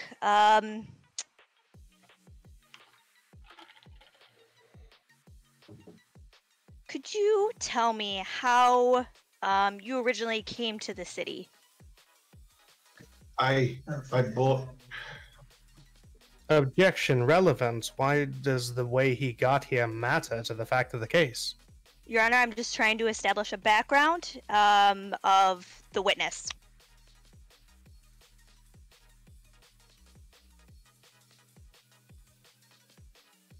You might be muted. Sorry, denied. Objection denied, but make it quick. I'm keeping an eye on you.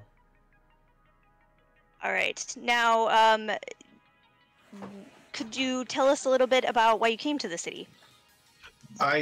This was just a stopping point for us to get supplies and maybe some transportation to the Dwarven capital. Nothing crazy, just in and out service to get, supplies that we need for our travels, and if need be, and if capable, a wagon to get us up to the dwarven capital. All right. And you said that you came by boat. What kind of boat were you taking? Objection relevance. Why does it matter what type of boat they were on? Derek, which you were one? directed to answer this question. This is your last question, Brynwyn, along this line. Thank you. I like the type of vessel. I apologize. I'm not particular knowledgeable in the size or scale and the types of boats that we accommodate. However, the crew was very kind with us on our journey, but we did encounter some sea creatures along the way that resulted in us having to fight them off. All right, and I just want to clear something up. Now, it was your testimony that Voltaire did steal the goats and ran away from the scene of the crime. Is that correct?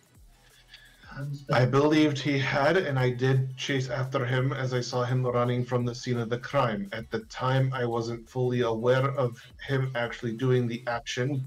However, the coincidence of the guard, or the, apologies, the merchant yelling for the guards and him running away from the yelling was a big indication, since I had last left him in charge of taking care of young Cormal, and Cormal was not with him. All right. Now, do you believe that the guards were acting in their capacity as city guards when they were pursuing whoever had stole the goats?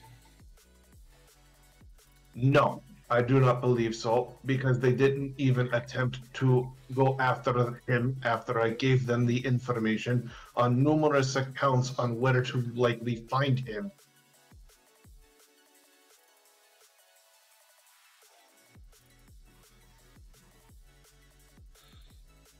What would you say the reason that the guards were there in the first place, then? Objection calls for speculation.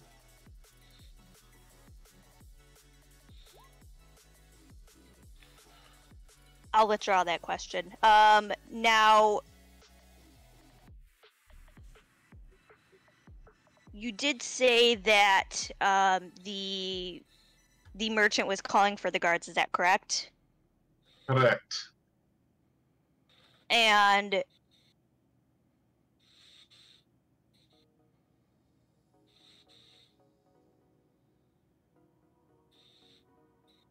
Did her microphone die again? Andrea, are you talking? Bet you it's broke, did. Be right back. Okay, I'm gonna use the restroom real quick then. Yeah, that's fine. Yeah. I hope people can hear that Thowie's getting a little irritated with her on the stand. Yeah, I can sense it.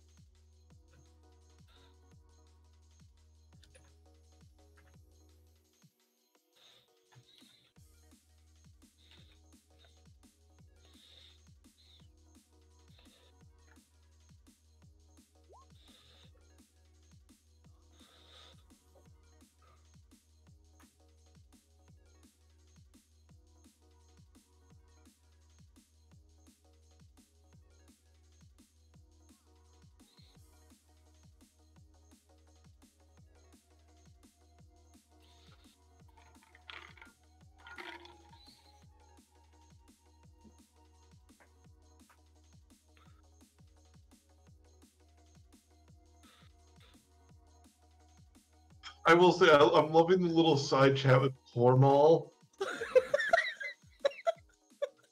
like in character, Thorek already felt really bad over him saying, like, I go and cry sometimes I'm hurting people.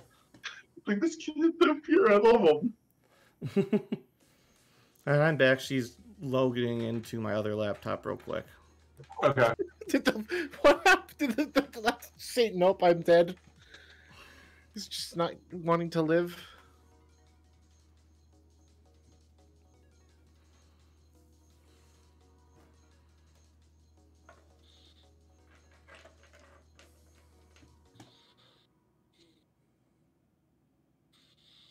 So how is everybody enjoying it so far while we're waiting?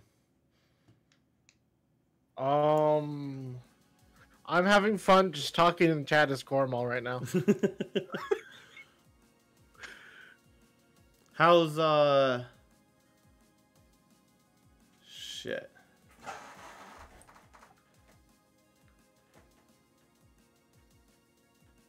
How's it going, Thalrak? What? How you doing, Thalrak? I'm doing well, just Thalrak and Carter's getting slightly more annoyed with this questioning.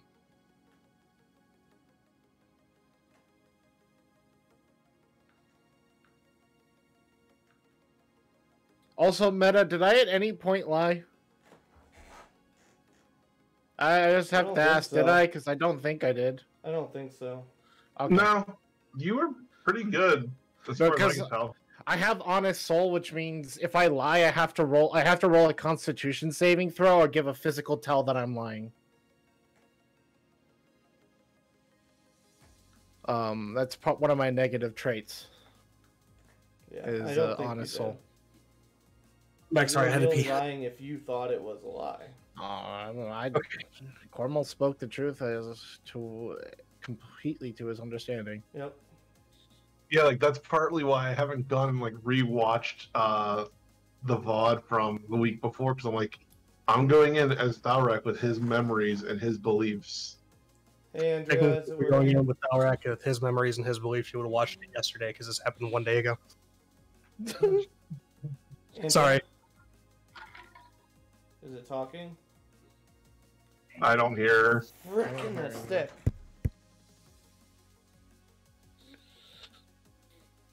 Technical difficulties. Ah! That was a peppercorn. Please stand by as the record keeper goes to get more paper to scribe everything down. There was a peppercorn in my mouth from lunch and I just spit on it.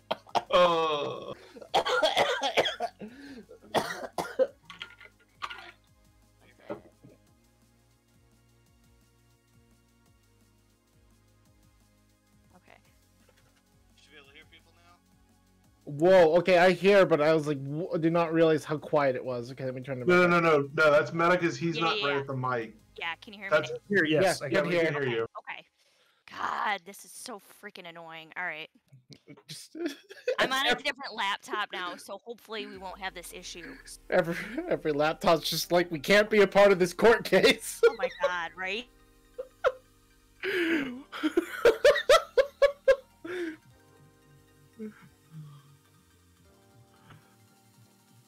I'm all out of nachos. This has been going on for quite a while. I demand nachos. How come they get nachos we don't? Thank you. I'm hungry. All right. Don't know why I'm here. Why I don't want to be here. Because jury duty's a bitch. You got that right. Did you at least make sure that you're getting paid for your jury, or did you accidentally waive your payment? Damn it! For the nachos. I just imagine Jordy after this trial just be like, so we're billing Voltaire for this, right? The same price of the cup. Yeah. No!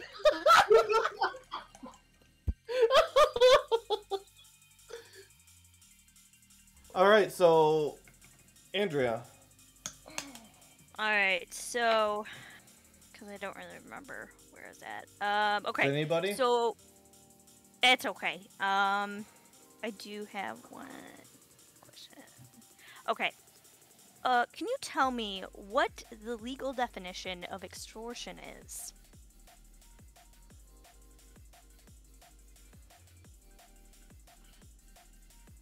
The legal definition of extortion. Is that what you Correct. want? Correct, as you were making accusations of extortion against the city guards. I just would like to know if you could tell me what the legal definition of extortion is. The exchange of money for a service that is not entirely legal, or to avoid actions that would hurt one person being the target of the what would you call it? Not, 'cause I don't want to use extortion in the definition of it. Of the action. There we go. All right.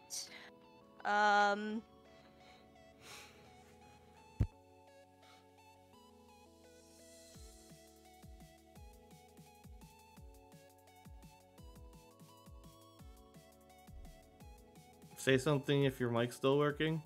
It's still working. Okay. This is just me. Hold on.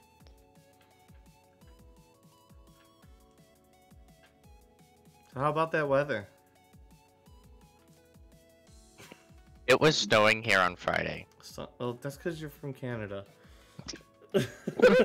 Fucking May, the end of May. I think where I lived last year, it hailed in either June or July. Hail, it can hail here any time of the year with a thunderstorm. Mm. This was like full on, like snowstorm.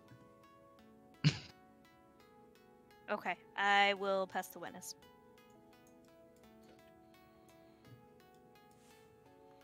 Defense?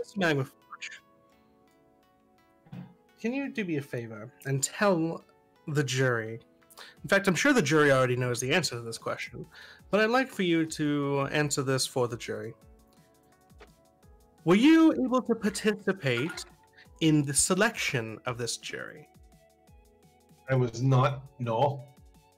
And I'm sure the jury didn't get to be questioned by you before this trial. No, I have been in my. As this was waived during Yeah. the pre-trial. Yeah, this was announced that we were waiving this item in because of timing. Because I was going to make all of the jury members available for cross-examination to you guys, but like at the beginning of the episode, like that's how we were gonna start the episode. But what was that? You're tell me where this is, because I 100% missed this. Oh God, there's so much to look through. It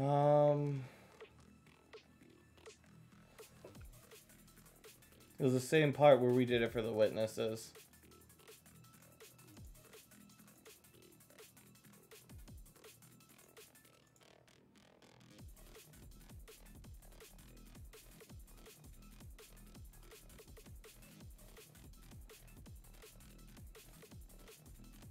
That's fine. I'll accept it because I have a different way to approach this.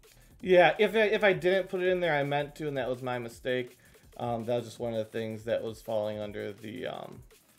You at least voiced it in the voice chat. Yeah, I mean, yeah, it was. Yeah, it might have been in one of the other channels as well, like not the 3 chat with There's me a and lot, Andrea. I have a different approach to this, so Yeah. I'll just. Yeah, Right. yeah. We're just not even going to withdraw that. We're going to nix that entire line of questioning because it would never have come up if we weren't. Yeah, denied it, yeah, right? we're gonna pretend, jury, that literally never happened. Like, not even like in court, strike like. So, can you tell me? Every citizen of the Dwarven Kingdom is entitled to due process of law, and they're entitled to a trial by an impartial jury of their peers. Is that correct? Correct. When I last was in the area 40 years ago, that was the process. And one of the pieces of jury selection is being able to eliminate jurors who may have a bias in one direction or the other to ensure their impartiality. Is that correct? Correct. And can you look at the jury and tell me, do you recognize anybody on the jury? I do not. That you do. Trevor Marin was the dude at the bridge. Oh, right. We do know Trevor. It's the reason why I said I want Colmar resist the urge to wave at him. Well, I apologize. I miss. Ah, yes. Trevor Marin. I do know him. you very much.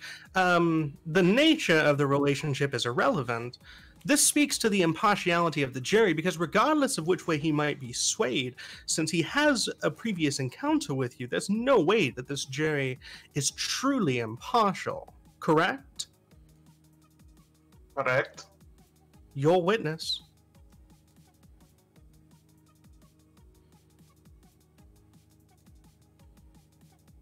Andrea? I will pass the witness.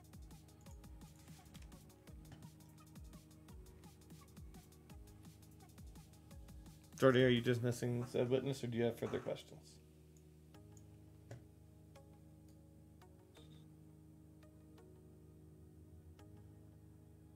Jordael, do you have further questions, or are you just missing the I witness? said your witness. That means it's her turn to question. If she's passing on Oh, the she witness. passed, yeah. Can you hear me? Yes. Yes. Okay, alright, I'm just making sure. No, you did. If you're passing, I'm assuming that means I'm done then. Yes. Okay. Okay. And with you goes your zone of truth, right? Oops, why did I delete you? You're not a people. Well, it's placed on a fixed location, but it only lasts 10 minutes, so it would be gone once he's. I don't know. I just deleted you out of habit. That's fine. Power just disappears. All right, and continue. Give me 1 second to look through my notes. Half of this was going to be questioning everybody about the removing of the right to voir dire. Yeah. Sorry about that. If I didn't, I swear I put it somewhere. If I or at least said it. If not, I meant to, because I wanted to not like stuff that I did just to hand wave just for convenience of keeping this shorter and not running 82 episodes of court trial. I didn't want to make that a defense for convenience sake. The defense calls the defendant, Elred Highcliffe, to the stand.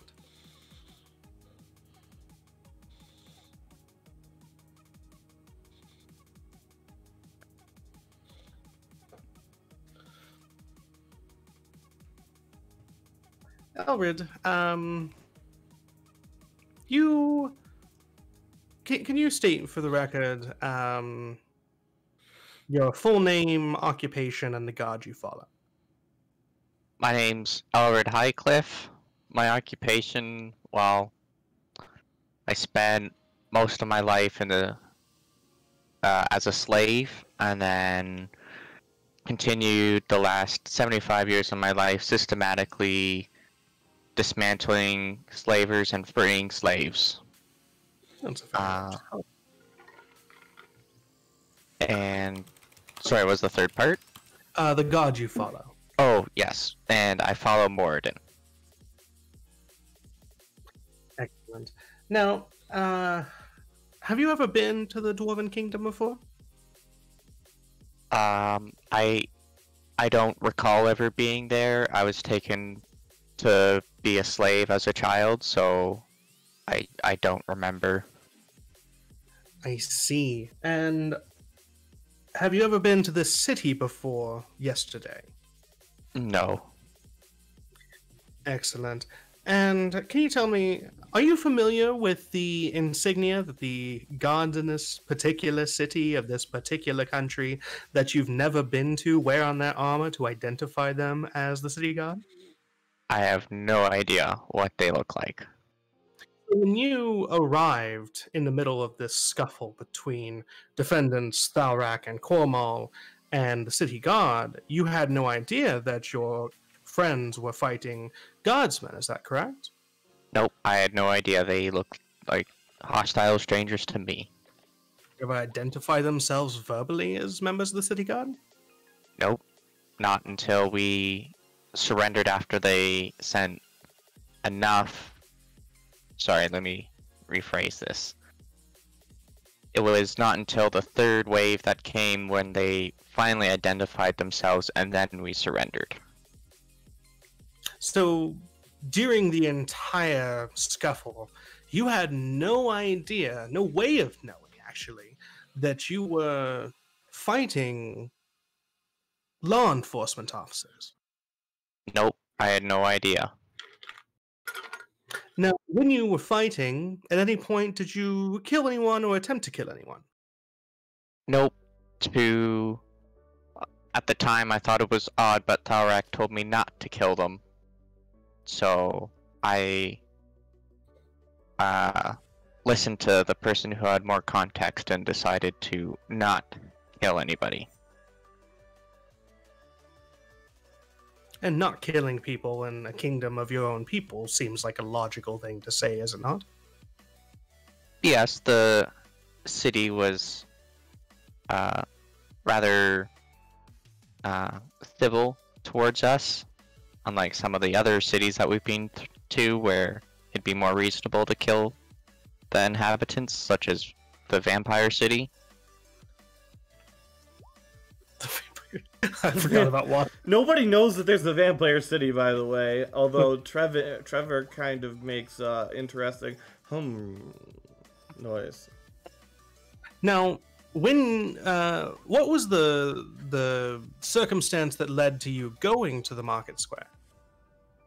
I was in the tavern, chatting with the remainder of our group, and then Voltaire came running in and told us that there was trouble, and to grab our weapons and get ready for a fight, and then he went running off.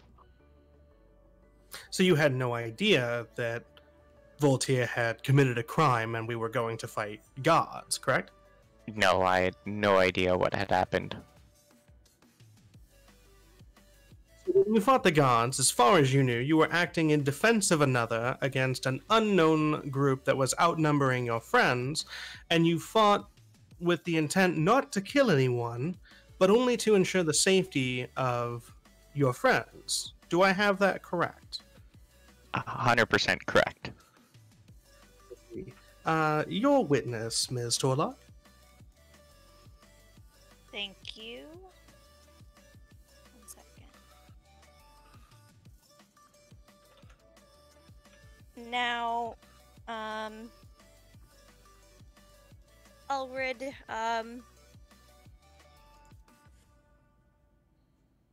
do you know what country you were born in? I know you said you were a slave, but do you know what country you were born in? It was born, I would imagine it's somewhere where there was a lot of dwarfs, but like I said, I never knew my parents because they were killed, and I don't remember much of my childhood because I was taken away.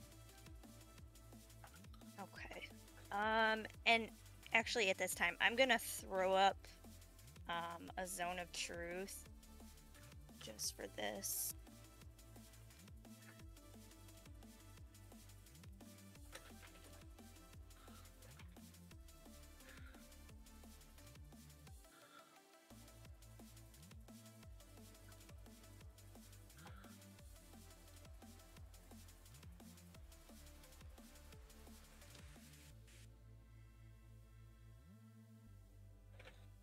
Sorry, Barator does allow it, and it's about yay biggish, I think.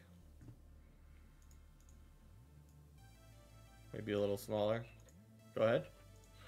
Okay. Now, you said you didn't know much about your parents besides that they had died. Is there anything else that you know about your parents? I mean, you know that they're dead. You know, is there anything else that you know about them? Objection to the question due to relevance to this case? Just background, Your Honor.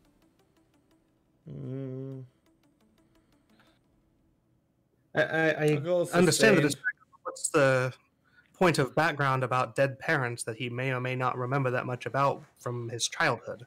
Yeah, I'll go with sustained.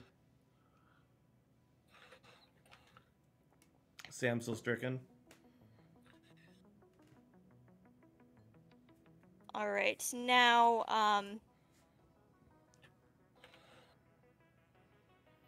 when you came upon the fight that was happening, you didn't think it was odd or questioned at all why there were multiple individuals that were fighting against your friends that had the same insignia on their no, armor? those ones we decided didn't. Out of character. Only the first wave did, and the people on the outside didn't see the wave.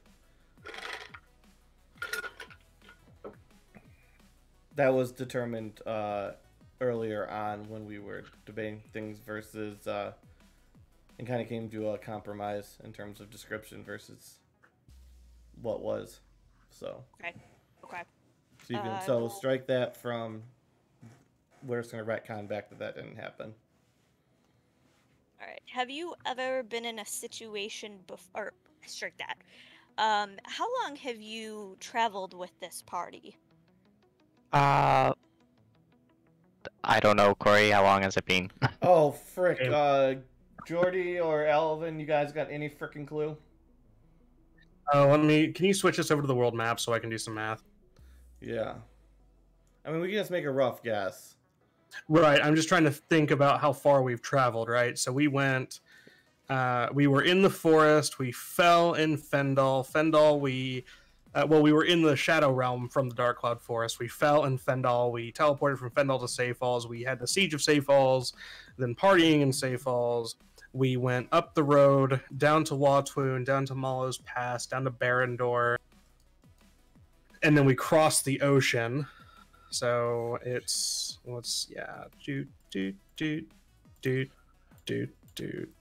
200-ish. I have 160 because Fendal we teleported. We teleported from Fendal, and we also he was only 40. with us from Fendal, so 40 is 1,000. So that's 4,000. Yeah, roughly 4,000. 4,000 divided by 60. So it's been 160 days, which is basically 5 months. There you go. 5 months-ish. Okay. So it's been around 5 months that I've traveled with my now companions. Great. And how would you describe Voltaire's character? Voltaire I would describe as a little rough around the edges. Why specifically do you say that? He means well, but he can come across as very hostile and a little quick to jump to bad decisions. Okay. And have you ever been in a situation before where Voltaire has gotten you into trouble or has caused some kind of incident? Objection. That's incredibly vague. I'll strike that question. Have you ever been in a situation with Voltaire where he has gotten you into trouble with law enforcement?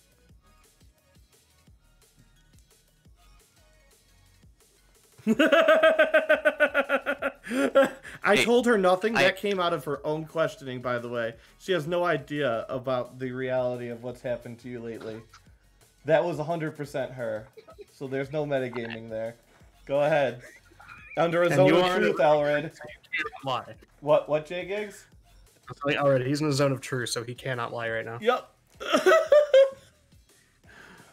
Out of character, he's been kicked out of 2 cities. There was the vampire city where he tried, I don't know what he was doing. At night he was sneaking into the city and the guards ended up throwing him off the wall and they ended up having to chase our whole group out of there because they wanted to kill Voltaire. And Bumbles bounce.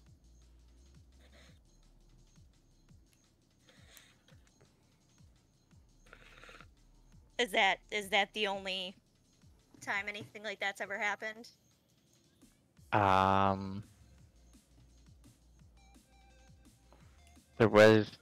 Wasn't there another one Malo's Pass. with a tavern? Yeah. I can't remember what was it. So, they banned Voltaire from the town because he fell on the guy's loot, and then he wanted to go back through the town, so he broke the door open, and then they started ringing the bell. Then you broke the bell, so we had darkness, and then we ran out of the city. Oh, okay. So, yes, there was one other time we were in a tavern, and Voltaire broke down a door and started causing a ruckus, and they started ringing this sort of magical bell, and I walked up and destroyed the bell to step in to defend Voltaire, and we ended up having to run out of that city being chased by the guards. Okay. So out of it was approximately 5 months. There's been at least 2 instances where the party has been negatively involved with law enforcement. Is that correct? Yes, that would be correct. Okay. And I will pass the witness.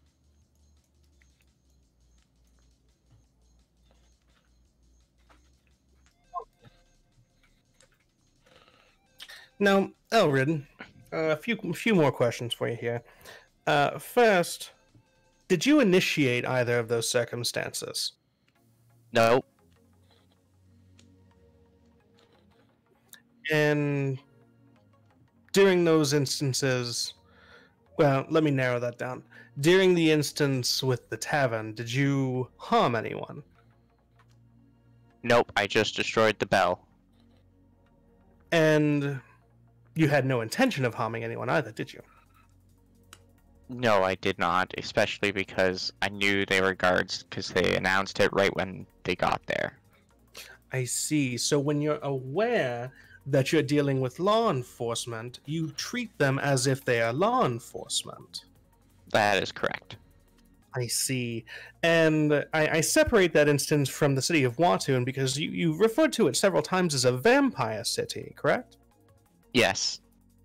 So you would think that vampires, which are undead monsters that literally drink your blood, are not necessarily, even if they are technically law enforcement, they're more aberrations than police officers, correct? Sorry, can you rephrase the question? Sure, I'll rephrase. Did you attack any vampires? No. Vampires are people too, man. Whatever. So during these other 2 instances that the prosecution has brought up, which have no actual impact on this particular case, you at no point harmed anyone, let alone a guard, correct? No, I did not. Excellent. And lastly, is there anybody on this jury that you recognize that might taint whether or not this jury is impartial? Don't we know Martin? Trevor Marin. Oh, Marin, yeah. Well, we do know Trevor Marin. So you have had a previous interaction with this individual. So that since you have met with him before, that means that he has a pre-existing relationship with you to some extent, correct? Yes. And since he has a pre-existing relationship with you, there's no way to guarantee his impartiality, correct? Yes, I would agree to that. Excellent. Your witness.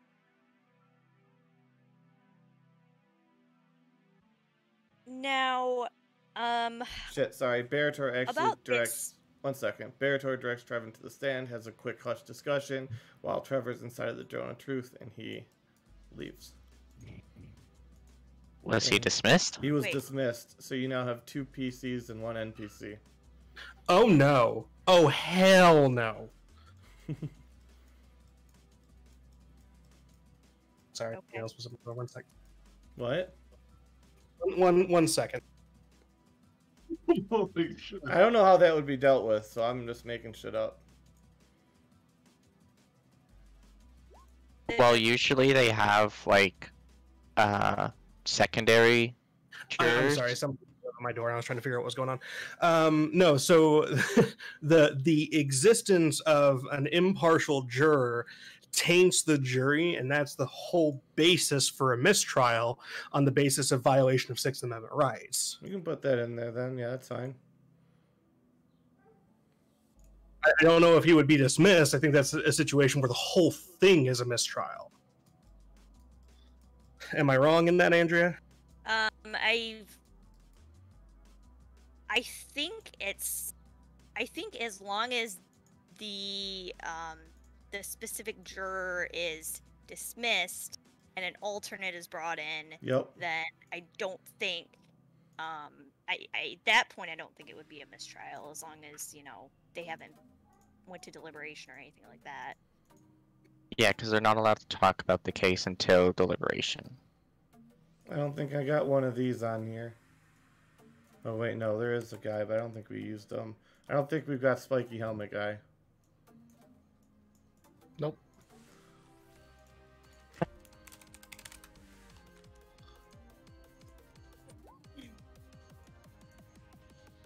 He comes up, he talks to him, he's sworn in.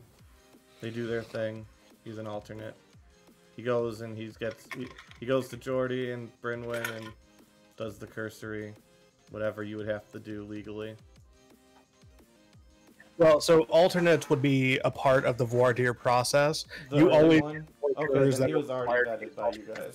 Yeah. Right. Yep, okay. Yep. As I said, I have 0% clue of how legal proceedings work at all, so some of it you might have to fill in. What I'm actually supposed to be doing is what I'm doing. Otherwise, this all really falls apart.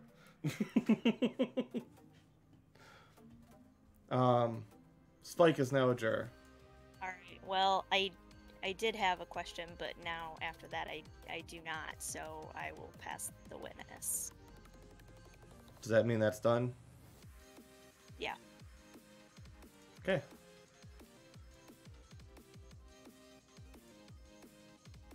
Also, I feel like Thalrak, I should have put Thalrak next to Cormal. I think that was my mistake.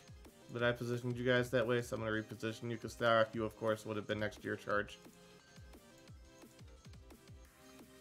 Well, I'm asking Thalrak questions, huh? That's fine. That's my bad. Alright, Zone of Truth run out. Next witness.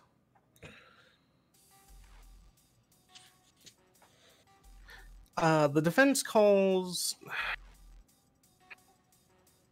Also, if any of you call for any of this to be read back, I swear to God. You what? I said, if any of you call for any of this to be read back by the stenographer, I swear to God. The defense rests, Your Honor. Oh my gosh. Okay. Prosecution?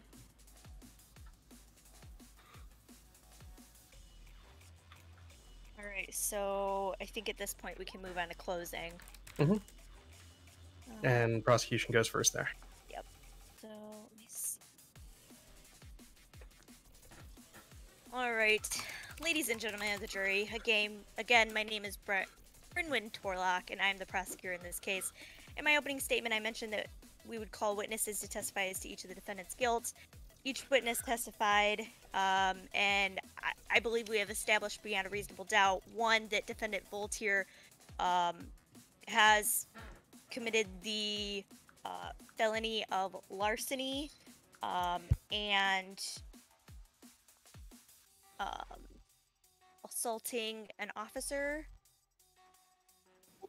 Can I speak? That would have to go to Barator directs it at Jordael. Do you wish to call Voltaire to the stand to speak? May I have a moment to confer with my client before I make that decision? You may have a brief aside, no more than 5 minutes. And we're going to pretend What the hell do you expect to say? You're guilty as sin. I didn't know that they were guards at the time. How did you not know they were guards? Because I didn't see the guards. I was already down the street. I just knew that guards were coming. I didn't know that they were guards. Do you realize that I can't guarantee he's going to allow you on the stand since we've already moved to closing statements? That's fair, but just that statement isn't correct. If he doesn't allow it, then I will include that in my closing statement. Thank you. It's all okay. I'm also, Aegis sort of twitches, but not sure if I should go on the stand. I don't think you should either. Actually, I really don't think you should go on the stand. You will get crucified. How about I just mention that in my closing statement? Understood.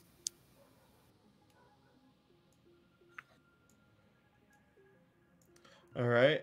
Apologies, Your Honor, my client isn't. I don't wish to grant my client's request. All right, Brynwyn, the floor is yours.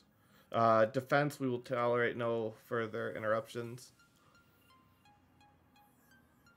All right, and as I was saying, I do believe we have established that Defendant Voltaire has committed the felony of larceny by stealing the goats, as multiple witnesses have testified that they saw him taking the goats away from the scene of the crime, and the goat merchant has testified that he did not give consent to the goats as he was not paid for them.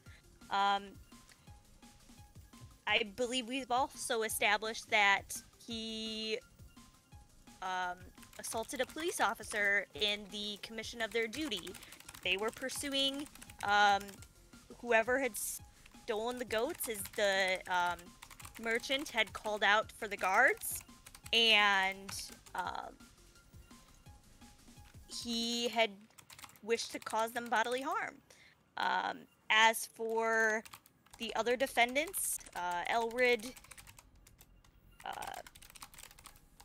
Jordile, and Thalrak, I believe we've established that they have assaulted an officer, as the officers were wearing insignias on their armor showing that they were city guards, and each defendant intended to cause them harm. Whether they intended to cause them death or intended to kill them is irrelevant to the charge of assaulting an officer. As long as they intended to do them bodily harm, that's all that's needed. And as for Defendant Cormal, again, we are charging Cormal as a minor, since he is underage.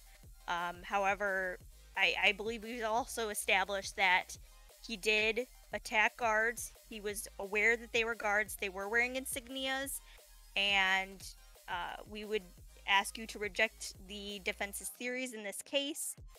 Each of the prosecution's witnesses were credible, have absolutely nothing to gain by lying. They were consistent, and each of the defendants have motive to lie because they do not want to be held accountable for their actions.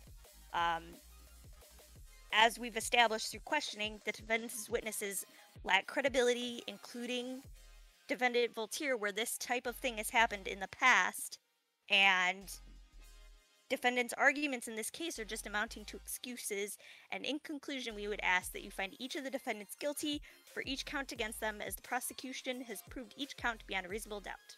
I thank you. And I believe defense's closing statement is next. I find it rather convenient that the prosecution claims... I don't know why you're moving me, Meta. Stop. I just have it. That was my bad. I don't know why the prosecution thinks that they have any right to say that we have failed to prove our case. I think that the prosecution should mind its tongue when discussing... holy shit, I can't think. 1 sec. I've completely lost my train of thought, like, midway through that sentence. That's okay. Also, while you're doing it, I'll explain how we're going to finish this up in over the next half an hour. Everybody who is part of Party 1 is going to sit off in another room. You can talk out of character, but not in character. We're going to have the people on the jury, without you guys being able to hear, discuss it. Then I'm going to bring you guys back in and put the jury out. You guys are going to have your own aside, and then we'll have whoever the jury selects as their performant or whatever come out and give their deliberation.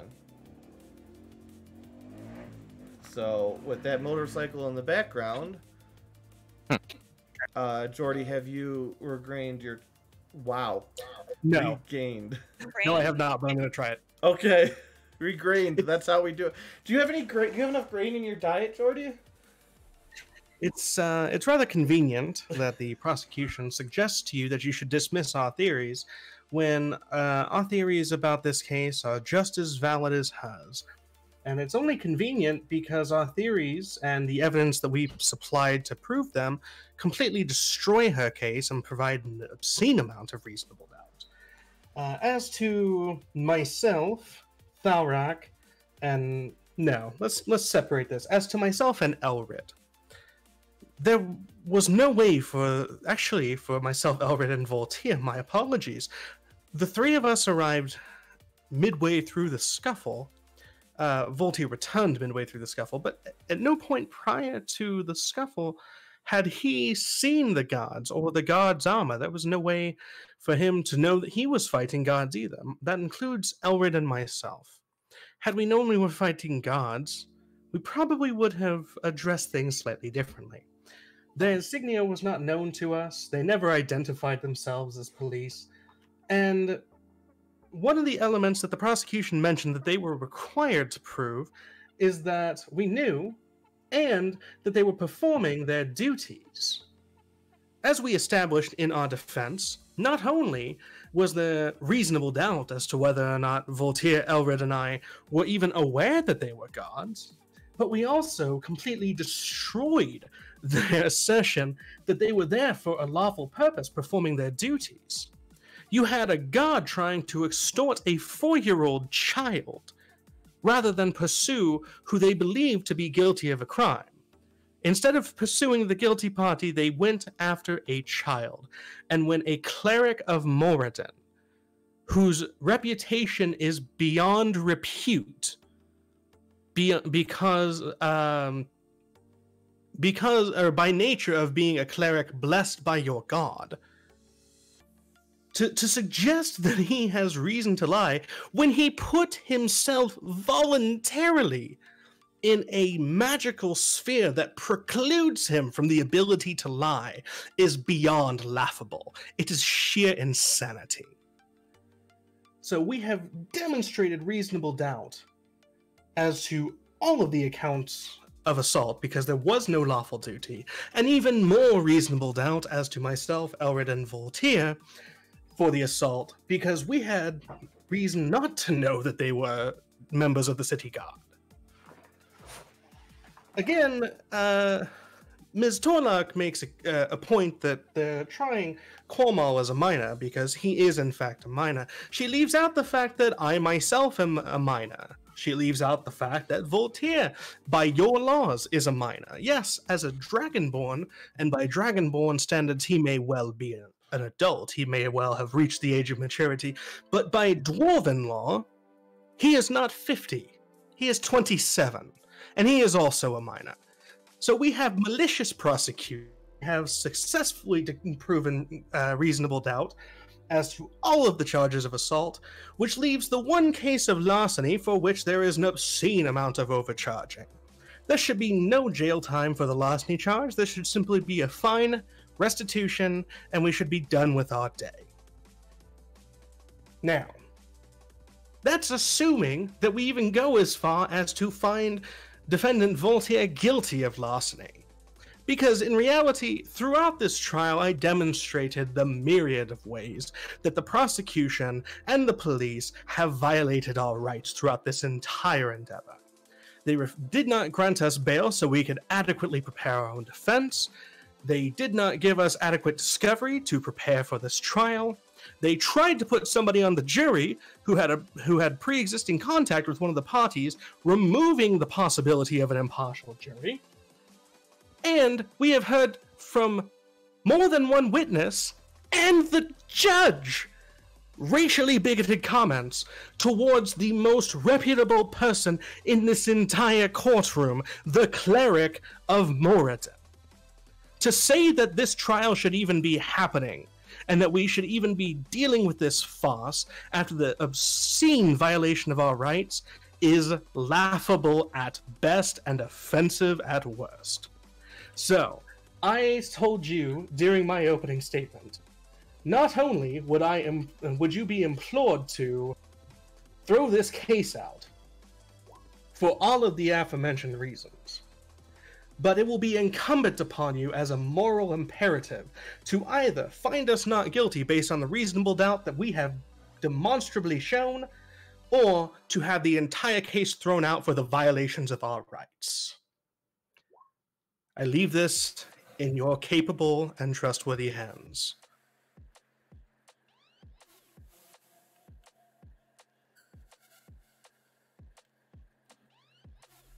I think then we go into deliberation, right? Yes. Okay. So everybody start piling into general except for Coral and Hucky.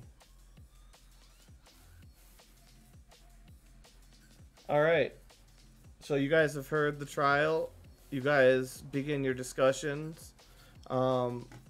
Depending on what you guys say, Spike and Maria may respond. So what do you guys... They start off with, so... How do you guys propose we do this? Do you guys want to go defendant by defendant? Yeah, that'll work. For me. Alright. So, Spike, who do we want first? Who do we want to be the foreman? Also, Hockey, are you here? Yeah, I'm here. Can you hear me? Yeah, I can hear you. Okay, so who do we want to be the foreman? And that's the individual that pretty much goes through the line and says, so-and-so is found not guilty, so-and-so is found guilty. Yeah. And they kind of like lead the discussion. At least in this instance. Okay. Would either of you like to do that? Would you like one of the NPCs? I think one of the NPCs. Alright. Yeah, it's fine. So we'll say Spike. So let's start with Cormal. With assaulting a guard and obstructing justice. And accessory to grand larceny in excess. So out of character, that'd be like in excess of like $50,000 or something like that, whatever that is. Where should we rule on him? Let's start with the assault and obstruction.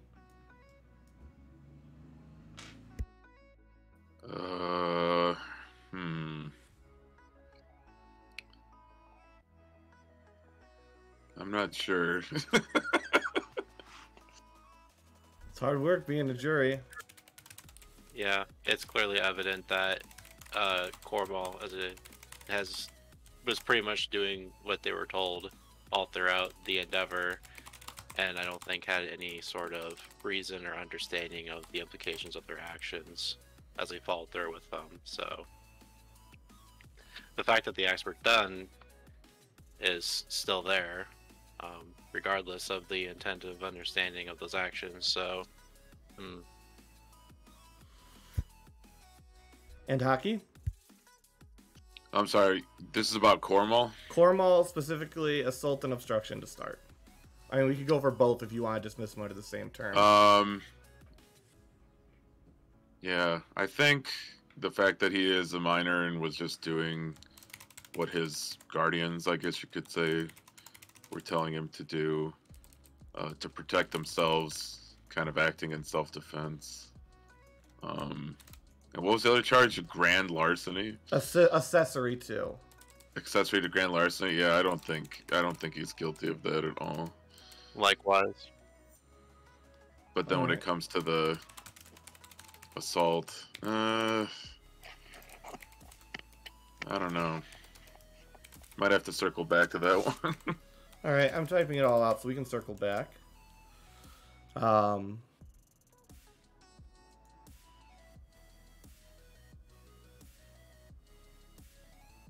We'll circle back to grand larceny. I think Coral and I both said that. Oh yeah, sorry, we were on not that. guil- Alright, or sorry, not I was guilty. typing up while we we're doing it, so No, it's cool. It's cool. we'll come back to that. Voltaire, we'll do Voltaire last because Voltaire's the most fun.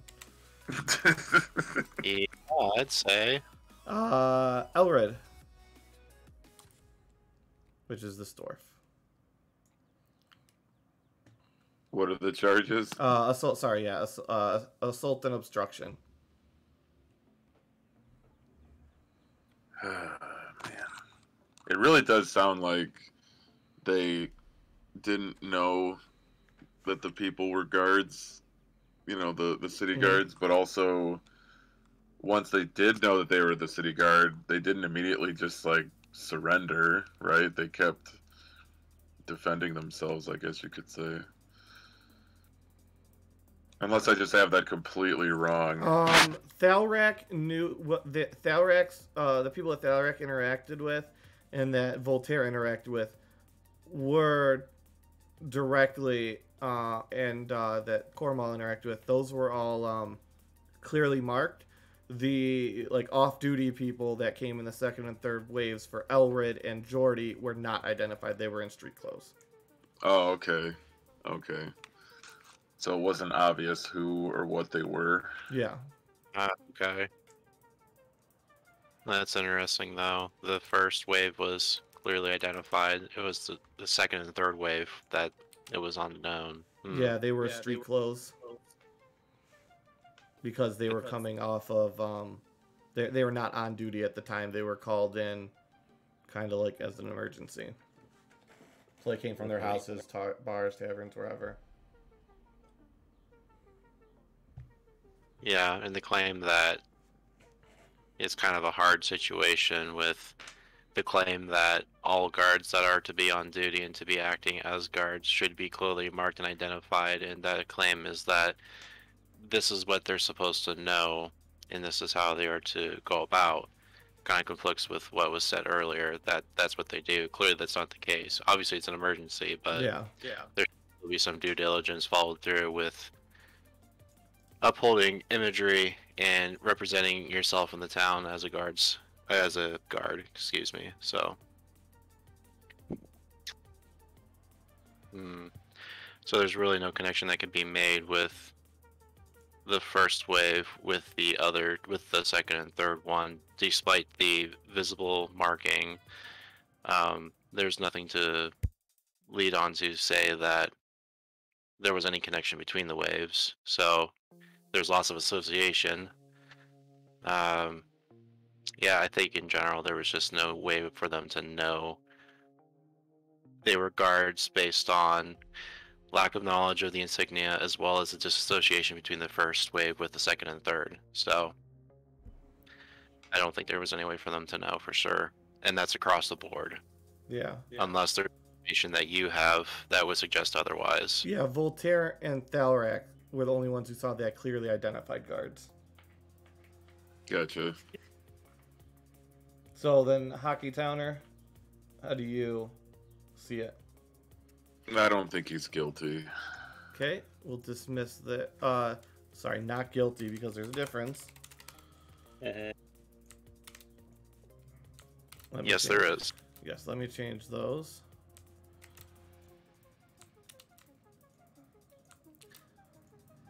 I'd make a joke right now about Dream, but I'll be the better man.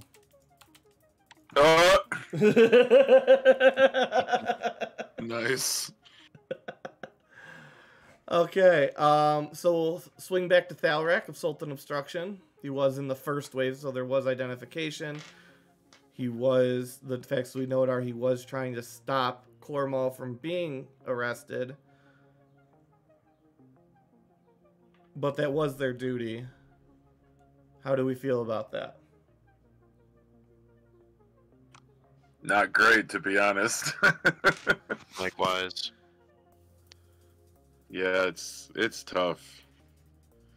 We could we could do guilty with a recommendation of a lenient sentence. I'm down. Yeah, I think that's fair, because Thalrak should have known better, and knowing that, yes, this is the guard, and although Cornwall is only 4 years of age and really doesn't know any better, it should have been left to the guard to handle how Cornwall should have been apprehended and taken care of, rather than trying to intervene, because that is what do you want to call it? Obstruction of justice. Yeah. So, yeah, definitely a lenient, a recommendation of a lenient charge. Got for it. sure. And then we come to I agree. Voltaire. We'll start with the smaller, well, the easier charge. Assault and obstruction. Hmm. He came in the second wave, or the second wave. And this is But Voltaire. he did know but he did know that when he left, Cormal was being arrested. And then there were more people coming in and fighting when he got back. But he did fight on the a farther away side. So we wouldn't have visual confirmation that they were contiguous units. But he did know that he was bringing the other two back to fight the guards once again, because it's happened in two separate cities now, to get everybody out.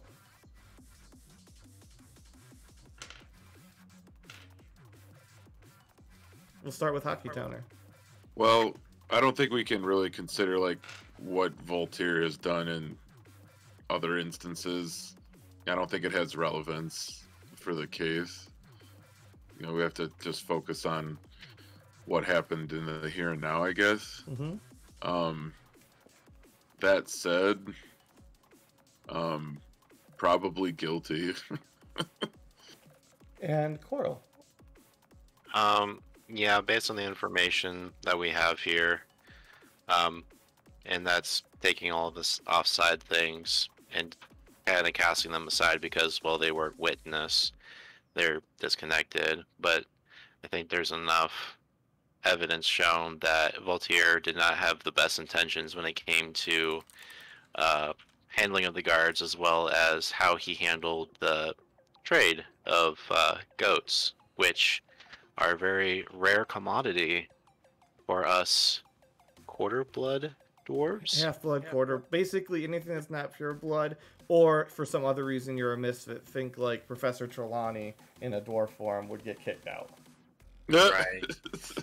And so the thought here is that, yes, they're goats. Yes, they might be viewed as a lesser commodity to most. To us, as lesser dwarves, they're very much a very rare jade amulet, and he was essentially running off with two of those. So, yeah, I would have to say that it's pretty significant for what was, for what Voltaire was doing. So, guilty. Guilty on both counts. Mm-hmm. All right. So I'm gonna flip you guys off into the general, and then everyone will pile back in here, and then I'll pull you back in when it's sentencing time. Well, deliberation time. Sounds good. Thank you. Yep, thanks, Beta. Actually, it doesn't really matter if you're in here because we've already decided. So why would I make you not hear what's going on? Okay, yeah, you can hear. It doesn't change the outcome. Sorry. You're fine. Nice. The thought process was there. Exactly. All right, so the jury will still be in here because we've already done our thing. So there's no reason just have them sit in silence for 10 minutes. So we're just gonna let you know, because we can technically at any point during a stage of a case prior to the jury rendering its verdict, the settlement. We have reached a settlement, but we want to hear the verdict. Okay. So, but this section right here is you guys talking in character while you're waiting for the jury in the jury room. Okay. So go ahead, and then we'll have one where you go off with Andrea, and you discuss your settlement. Okay. Help me out here. What? We're where? You are sitting together at the tables. The jury's off in the jury room doing their deliberations. This is dead time while you wait. This is just you guys filling that time. At this time, you would be making the settlement. Yeah, Jordy would be. Okay, so Jordy's off with the settlement, so we'll move Jordy. So it's those two would probably go why off I to do talk that, about the sorry. settlement. The rest of us would probably just be sitting there either talking amongst ourselves or... Yeah, so talk amongst yourselves quickly. This is the tense moment where you don't know what's coming down.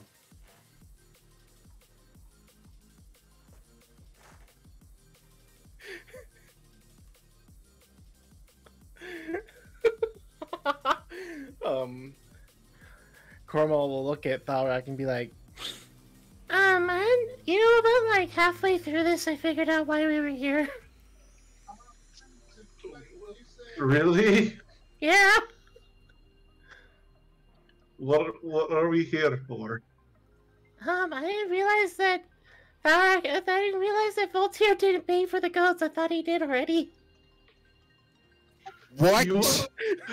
You are just purest of souls, and I love you for it. He's trying not to like bust out laughing as if like to give some dishonor to the court. Like he's trying to not laugh, but he's just like, you are just the most precious thing in the world, and this is why I fought for you. Yeah, I really didn't realize he didn't pay for that. I was like, oh, he's taking the goats. He paid for them buyouts. But no, he stole them. Oh, okay. Now it makes more sense why we're here and why I was told to run. I didn't put that together until now. And I wish we would have told him that on the stand. Oh my god. Also, 5 XP to Cornwall because everybody says it's phenomenal character playing. That one came from Coral, specifically. Thank you kindly. So, what do you think the two lawyer people are talking about? They're probably talking about how to get out of this with the least amount of damages. They're talking about headache words. Accurate.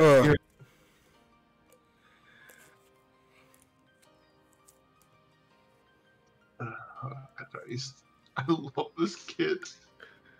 Alright, do we have any more discussion, or do we flip over to Andrea and Cucakes?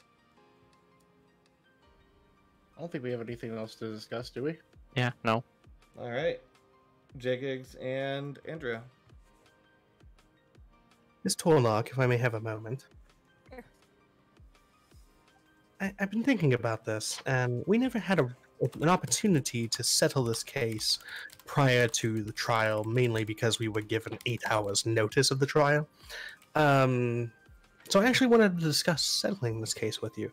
I think that we've got you pretty well dead to rights on the assault charges, because I feel like we did a good job raising the reasonable doubt. But everything else is kind of a toss-up. So if you're willing, I'd like to propose a settlement arrangement before the jury returns. Dismiss all 5 assault charges.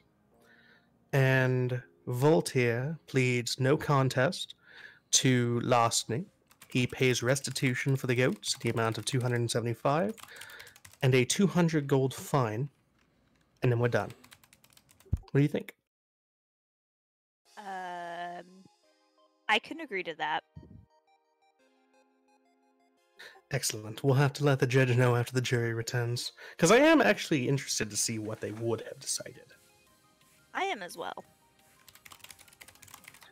I will let the defense know the good news, and I look forward to the verdict. You were a worthy opponent today. Thank you for the challenge. Thank you. You were as well. All right. And Jordy's going to come with the group and say, all right, so here's the deal. We've reached a settlement. Voltaire, you're pleading no contest to the theft. All the assault charges are gone. You're paying 475 gold. I'm sorry, wait, what? And so help me God, if you try to steal anything again, I will execute you where you stand. 475 gold. I'd rather go to jail. I don't care what you'd prefer. You hired me as your attorney, which means I get to make some decisions. I never decided to make you the defense. You kind of made him the defendant when you refused to return the goats and pay the 50 gold I told you to pay to the shopkeep. So That's not how defendants work. Elred Have you on decided? Voltaire's foot and tells him to shut up and agree. Oh gosh! Get off of my foot! Shut up and agree to the terms. I'll shut up. Also 5 XP to Thalrak from Rain Loves Foxy. Yay! I can shut up, but those terms are ludicrous. Goats are worth 2 gold. 2 gold. Walter, here's what you need to understand. Well, I don't care how much the goats are actually worth. Here's what you're missing. We are in a town full of racists, all right? They're going to convict us just because 2 of the defendants are quote-unquote purebloods. And we didn't do anything that would qualify as assaulting an officer in performance of their duties. We will be found guilty without the settlement. So it's either you can pay that fine, lose all of your gold, all of our gold, and end up in jail, or you can pay the fine and nobody goes to jail. Fine. But I don't have 475 on me. How much do you have? I've got 288. We'll do round numbers. You cover the restitution of 275. I will cover the fine of 200, and you will pay me back. Uh-huh.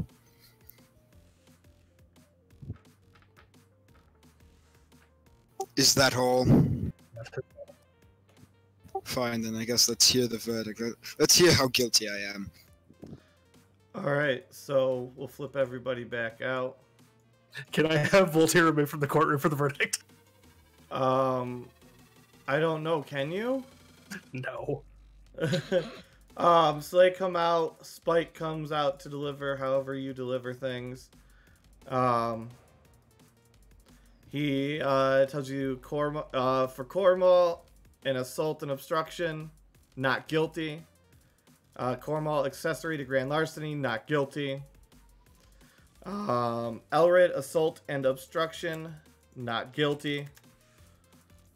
Jordy, assault and obstruction, not guilty. Dalrek, assault and obstruction, guilty with the recommendation of a lenient sentence. Voltaire, assault and obstruction, guilty. And Voltaire, grand larceny, guilty. It's still racist against Dalrak. I called that. Actually, out of character, what it came down to was that the guards were identified. The first wave was. Just a Thalrak. Yeah. Yeah, but everybody else was not guilty, so okay. Yeah, well, Voltaire was. Because we reached a settlement. Yeah, it doesn't matter. So we have a settlement. I don't know how that proceeds. So we just tell the judge, Your Honor, the prosecution and I have reached a settlement agreement prior to the adjudication of this case. The agreement is dismissal of all of the assault charges and the larceny charge against the minor, and Voltaire pleads no contest to the larceny charge, pays a fine and restitution, together totaling 475 gold, and we are done for the day. Is this accurate, Miss Torlock? That is accurate, Your Honor. Then, with that settlement, we convene the case. Thank you, jurors, for your time. Please collect your free drinks as you leave the courtroom, and your checks, should you have not waived your right to them with the nachos, will be mailed to your house. Mailed nachos? Oh, God. I'm taking these home. Thank you very much. And with that, we will end the session, and we will be leaving, as who knows how we're going to work it Grath back in. Thank you, everybody who watched. Thank you for everybody who participated. Thank you to our lovely jurors, Hockey Towner and Coral. Thank you to my wife, Andrea, Lady Meta, for being the prosecution and having to put up with all the bullshit that I made her put up with, because I don't know how laws work or guards work. And thank you to all the players for playing. It was great. It's a great session. Thank you, and have a great day.